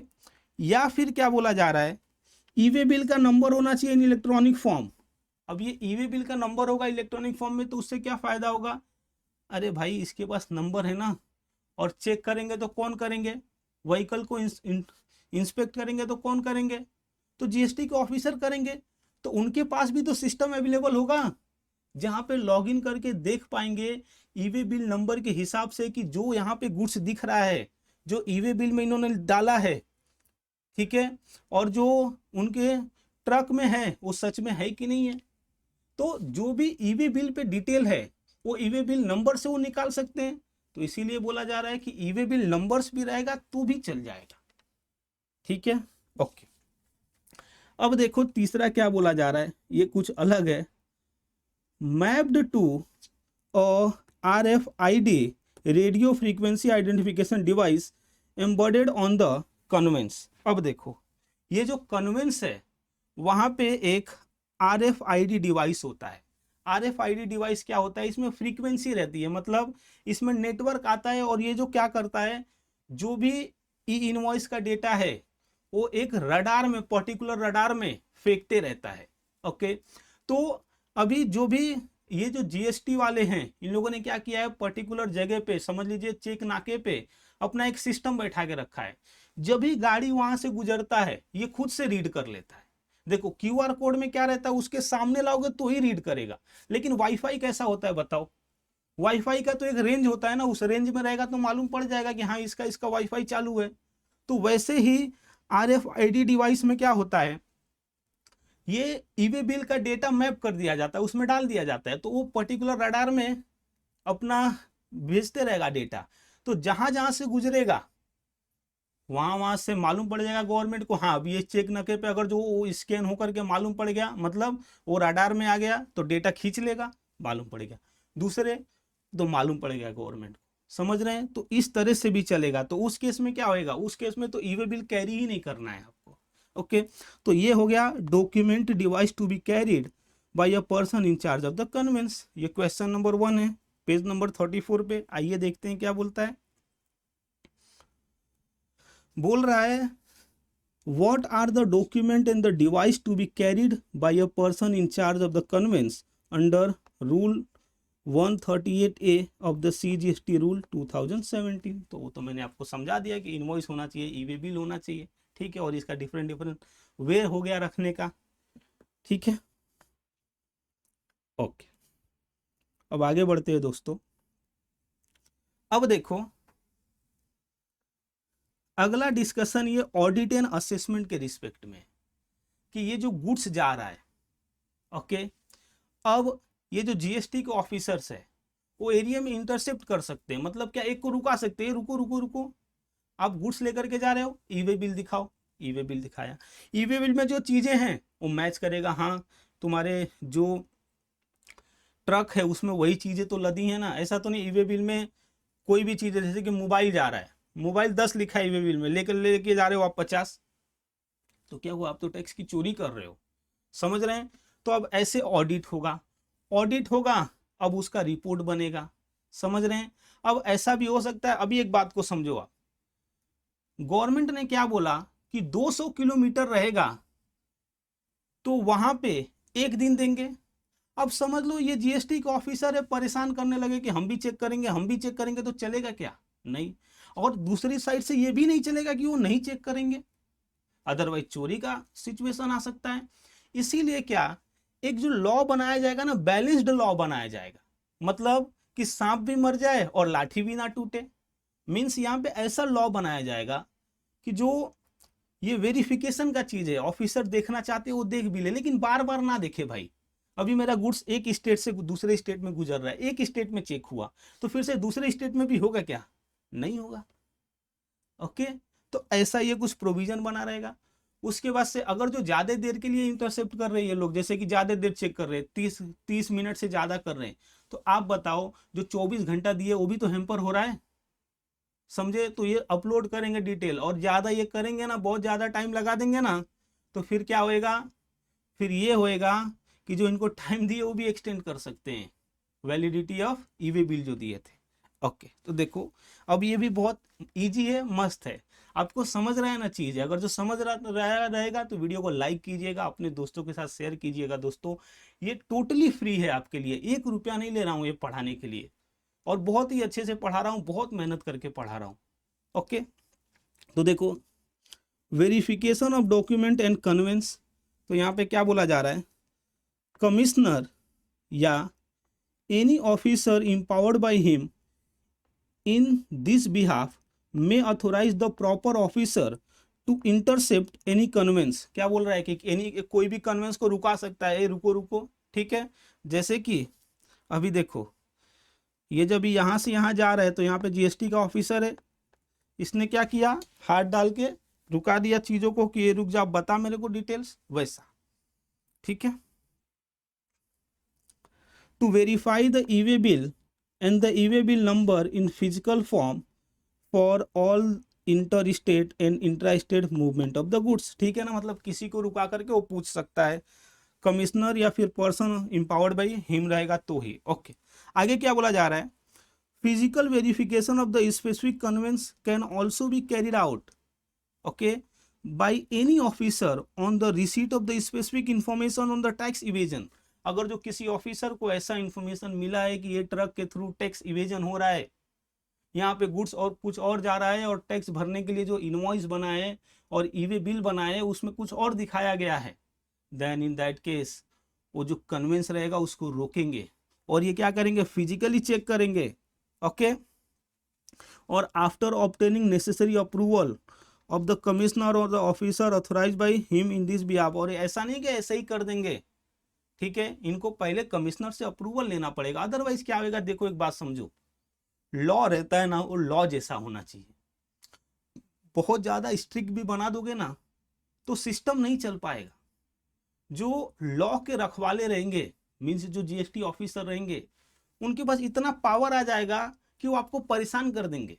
अभी जितना पावर है उतने से ही परेशान कर देते हैं। अगर जो आप अपने ऑफिस में काम करते रहोगे ये चीज पे तो आपको मालूम रहेगा, छोटी छोटी चीज के लिए दोस्तों, अगर जो ईवे बिल 1 घंटे के लिए भी एक्सपायर हो जाता है ना गुड्स पहुंचने से पहले, ये लोग 100% पेनल्टी मार देते हैं, बताओ। और बोलते हैं कि जाकर, अगर हमेशा बोलते हैं ना कि ये तो पेनल्टी लगना ही नहीं चाहिए सर, तो बोलते हैं ठीक है जाओ आप लड़ो आगे कोर्ट से, लड़ करके रिफंड ले लो। अब बताओ ऐसा होता है क्या? लेकिन ये लोग करते हैं, समझे। इसीलिए लॉ को भी बहुत ज्यादा स्ट्रेंथेंड नहीं बनाना चाहिए, एक हद में बनाओ कि ठीक है टैक्स की आप चोरी रोक सको, लेकिन ऐसा ही नहीं कि सब सिस्टम ही रोक दो, आप बिजनेस को परेशान कर दो, बिजनेसमैन को परेशान कर दो, ट्रांसपोर्टर को परेशान कर दो, वैसा भी तो नहीं होना चाहिए ना। ओके, ठीक है। Inspection and verification of goods, तो देखो क्या बोला जा रहा है, ये जो इंस्पेक्शन करेंगे ये समरी रिपोर्ट देंगे, ठीक है, with in 24 hours, and final report देंगे 3 दिन में। ओके, जब ये इंस्पेक्शन हुआ था उसके बाद। ओके, अब देखो आगे ये इंपॉर्टेंट है, once physical verification of goods being transported on a conveyance has been done during transit at one place within the state और in another state, no further physical verification of the said conveyance shall be carried out again in the state, ठीक है, provided however unless specific information relating to the evasion of tax is made available subsequently। मतलब क्या, एक बार एक state में या उसके पहले वाले स्टेट में अगर जो कोई व्हीकल्स को फिजिकली चेक कर लिया जाता है जीएसटी के ऑफिसरों के द्वारा जो अथोराइज थे कमिश्नर के द्वारा, तो उसके बाद से जब वो व्हीकल आगे बढ़ेगा तो उस पर फिर से आप ये मत करने बैठ जाना, उसको फिजिकली वेरीफाई करने मत बैठ जाना, अदरवाइज ये ट्रांसपोर्टेशन कंप्लीट कैसे होगा, ठीक है। हाँ, लेकिन गवर्नमेंट ने क्या बोला कि ये जो ऑफिसर है एक बार वेरीफाई करते हैं उसके बाद से इन लोगों को कहीं से इंफॉर्मेशन मिलता है, कि यार इसमें चोरी हो रहा है, तो फिर से उस समय पे ये वेरीफाई कर सकते हैं, अदरवाइज नॉर्मली नहीं कर सकते ये। ओके, अभी where a vehicle has been intercepted and detained for a period exceeding 30 minutes, the transporter may upload the said information in GST e-way bill portal। ठीक है, तो अगर जो ऐसा होता है कि 30 मिनट से ज़्यादा व्हीकल को रुकाया जाता है, उसको चेक किया जाता है, तो ये जो इतना टाइम गया, इसको जो ट्रांसपोर्टर है ई-वे बिल पोर्टल पे अपलोड कर सकता है। ओके, ठीक है। अब आगे देखो क्या बोला जा रहा है, restriction on furnishing of information in part A of form GST EWB 01, मतलब ब्लॉक्ड कर दिया जाएगा आपका ई-वे बिल जनरेशन। अब क्यों ऐसा ब्लॉक किया जाएगा? नॉर्मल टैक्स पेयर का आप ब्लॉक करोगे क्या, जो सब अच्छे से कर रहे हैं? नहीं, आप किसका ब्लॉक करोगे?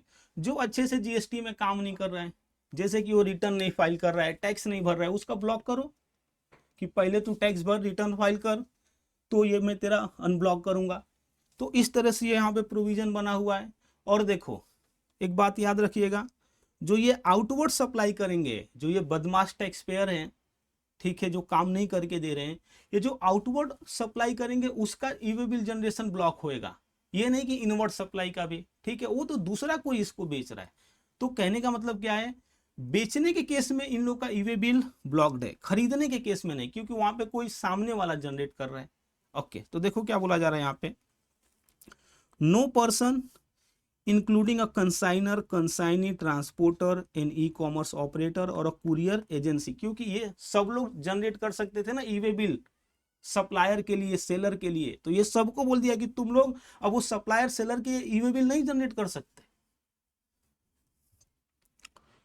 shall not be allowed to furnish the information in part A, मतलब वो पार्ट ए नहीं भर सकते ई-वे बिल का। ठीक है, in respect of the following registered person. ठीक है, ये जो 4 लोग रहेंगे ये कौन है? डिफॉल्टर्स है। Okay, as a supplier not restriction on inward supply, मतलब ये जो डिफॉल्टर्स हैं, इनवर्ट सप्लाई के रिस्पेक्ट में जो इनका ई-वे बिल जनरेट होगा वो तो चलता रहेगा, बस आउटवर्ड सप्लाई के केस में रुक जाएगा, मतलब परचेस कर सकते हैं, सेल नहीं कर सकते।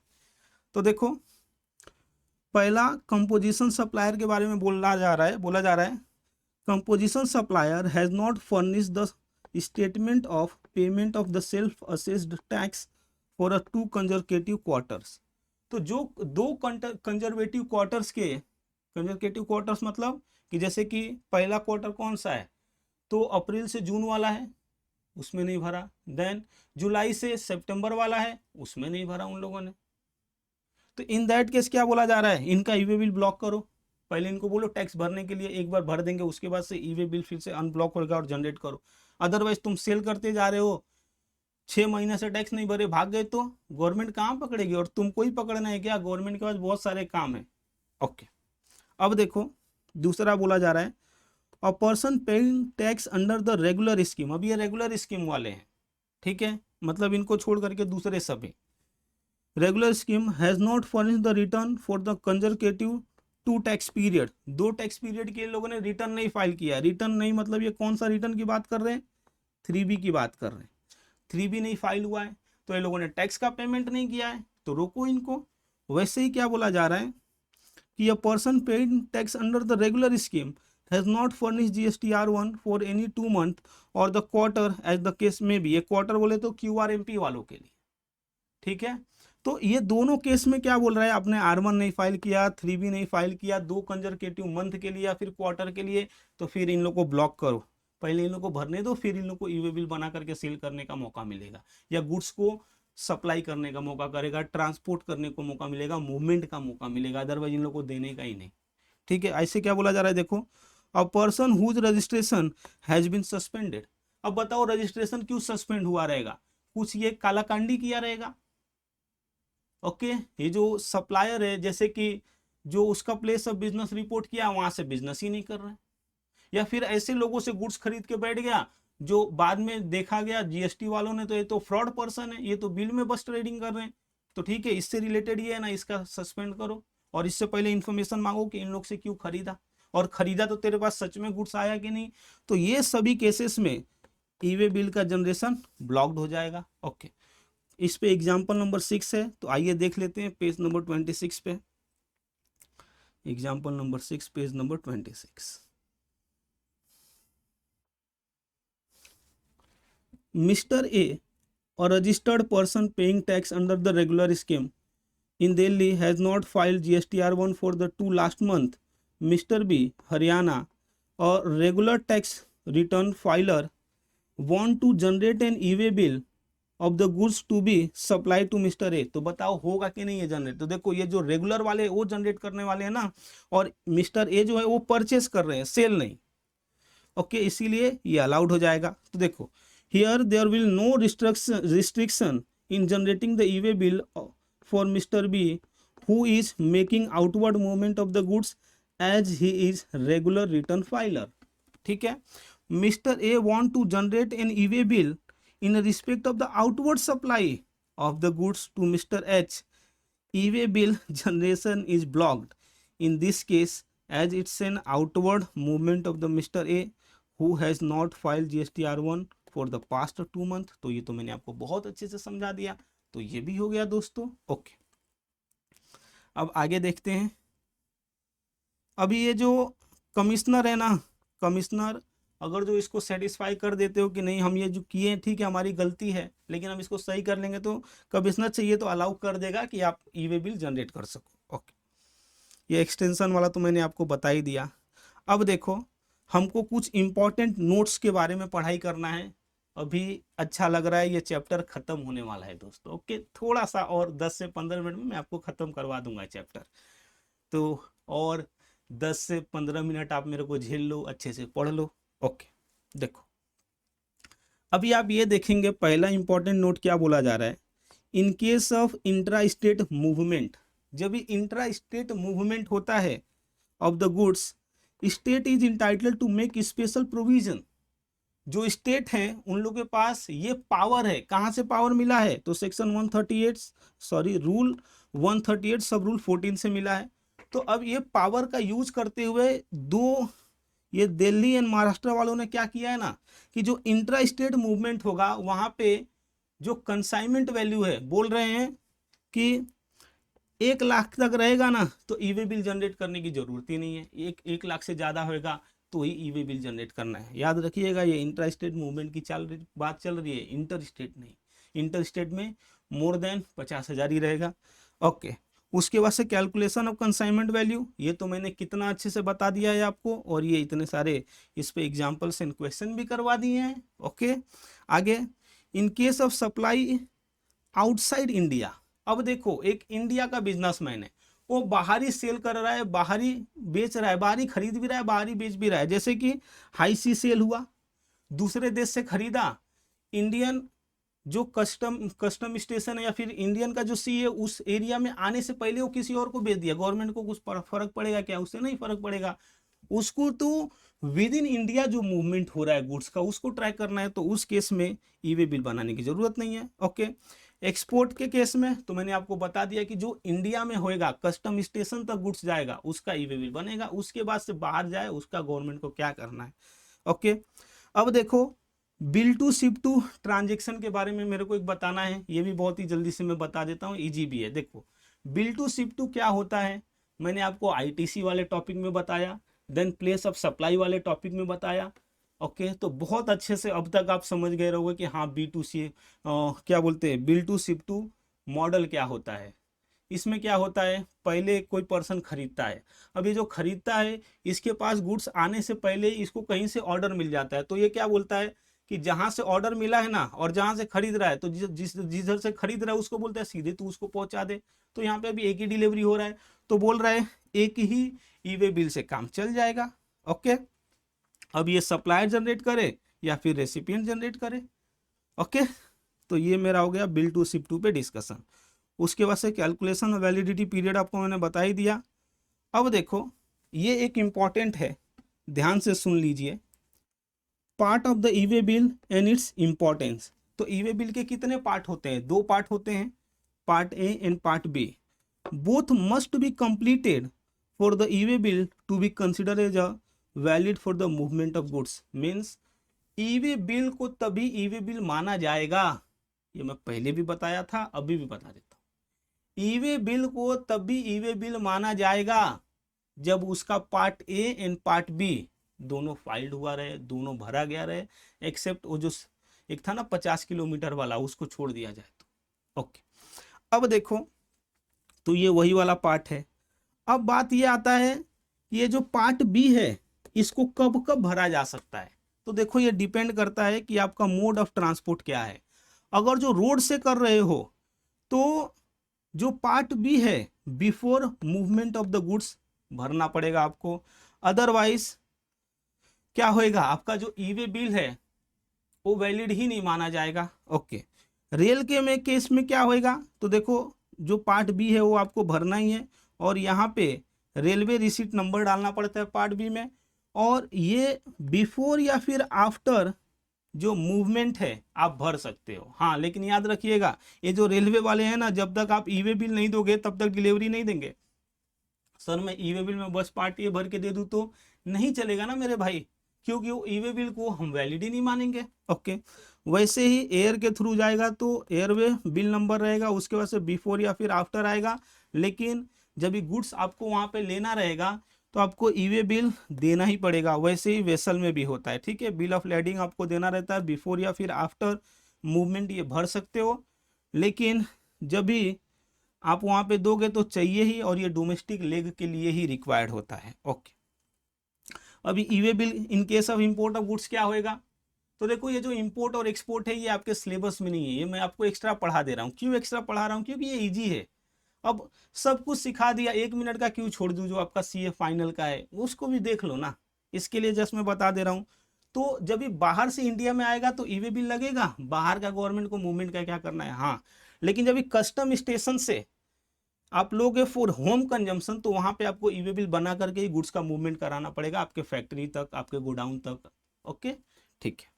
अब देखो, और ये कभी होएगा जब 50,000 से ज्यादा वैल्यू रहे, क्योंकि 50,000 के नीचे रहेगा तब तो जनरेट ही नहीं करना है ई-वे बिल। ओके, अब ये क्या बोला जा रहा है, it is mandatory to generate an e way bill for the each individual invoice. अब जो ई-वे बिल है वो इनवॉइस वाइज होगा, जितने आपके इनवॉइस होंगे उतने आपके ई-वे बिल होंगे। मीन्स एक इनवॉइस एक ई-वे बिल, दूसरा इनवॉइस दूसरा ई-वे बिल, ऐसे जितना आपके इनवॉइस रहेंगे उतने आपको ई-वे बिल बनाना है। ऐसा नहीं कि 5 इनवॉइस को आपने क्लब करके एक ई-वे बिल बना दिया, अदरवाइज रिकंसिलिएशन में प्रॉब्लम आ जाएगा ना, धोखाधड़ी बढ़ जाएगा। इसीलिए गवर्नमेंट ने ये रूल बना करके रखा है। हाँ, लेकिन ट्रांसपोर्टर को प्रॉब्लम हो रहा था तो अरे तो ट्रांसपोर्टर तो कंसोलिडेटेड ई-वे बिल बना सकता था ना, इसीलिए तो वो प्रोविजन लाया गया वहां पे। ओके, अब देखो, unregistered person who required to generate the e way bill, ठीक है, must obtain unique enrolment number. उसको क्या करना पड़ेगा, यूनिक इनरोलमेंट नंबर ऑब्टेन करना पड़ेगा। जैसे कि वो हैंडीक्राफ्ट गुड्स का इंटर स्टेट मूवमेंट था तो ये तो सप्लायर अनरजिस्टर्ड था, तो वो ई-वे बिल जनरेट कैसे करेगा, तो इसके लिए उसको यूनिक इनरोलमेंट नंबर लेना पड़ेगा। ओके, देखो ये हैंडीक्राफ्ट का एग्जांपल भी दिया है और उसके बाद ही कर सकता है। वैसे ही अगर जो कोई ट्रांसपोर्टर है वो जीएसटी में रजिस्टर नहीं है तो अब कैसे काम चलेगा, ट्रांसपोर्टर का डिटेल कैसे जाएगा पार्ट बी में, तो वो भी ई-वे बिल पोर्टल पे यूनिक इनरोलमेंट नंबर लेगा और वैसा काम होगा। तो दोस्तों, कैसा लगा मेरा ये डिस्कशन ई-वे बिल पे, क्या आपको चीज़ें समझा? अगर जो चीज़ें समझा रहेगा ई-वे बिल में, अभी आपको कोई डाउट नहीं रहेगा तो मेरे इस वीडियो को लाइक कीजिएगा, अपने जो दूसरे दोस्त हैं उनको भी शेयर कीजिए और उनको बताइए कि अभी कोई आ गया है जो यूट्यूब पे इतना डिटेल में पढ़ाता है, इतना प्रैक्टिकल वे में पढ़ाता है, और जिस बुक से मैं पढ़ाया, अगर जो ये बुक आपको चाहिए तो आप हमसे कांटेक्ट कीजिए, हम आपको ये अवेलेबल करवा देंगे। ओके, तो मिलते हैं दोस्तों अगले वीडियो में अगले टॉपिक के साथ। Thank you.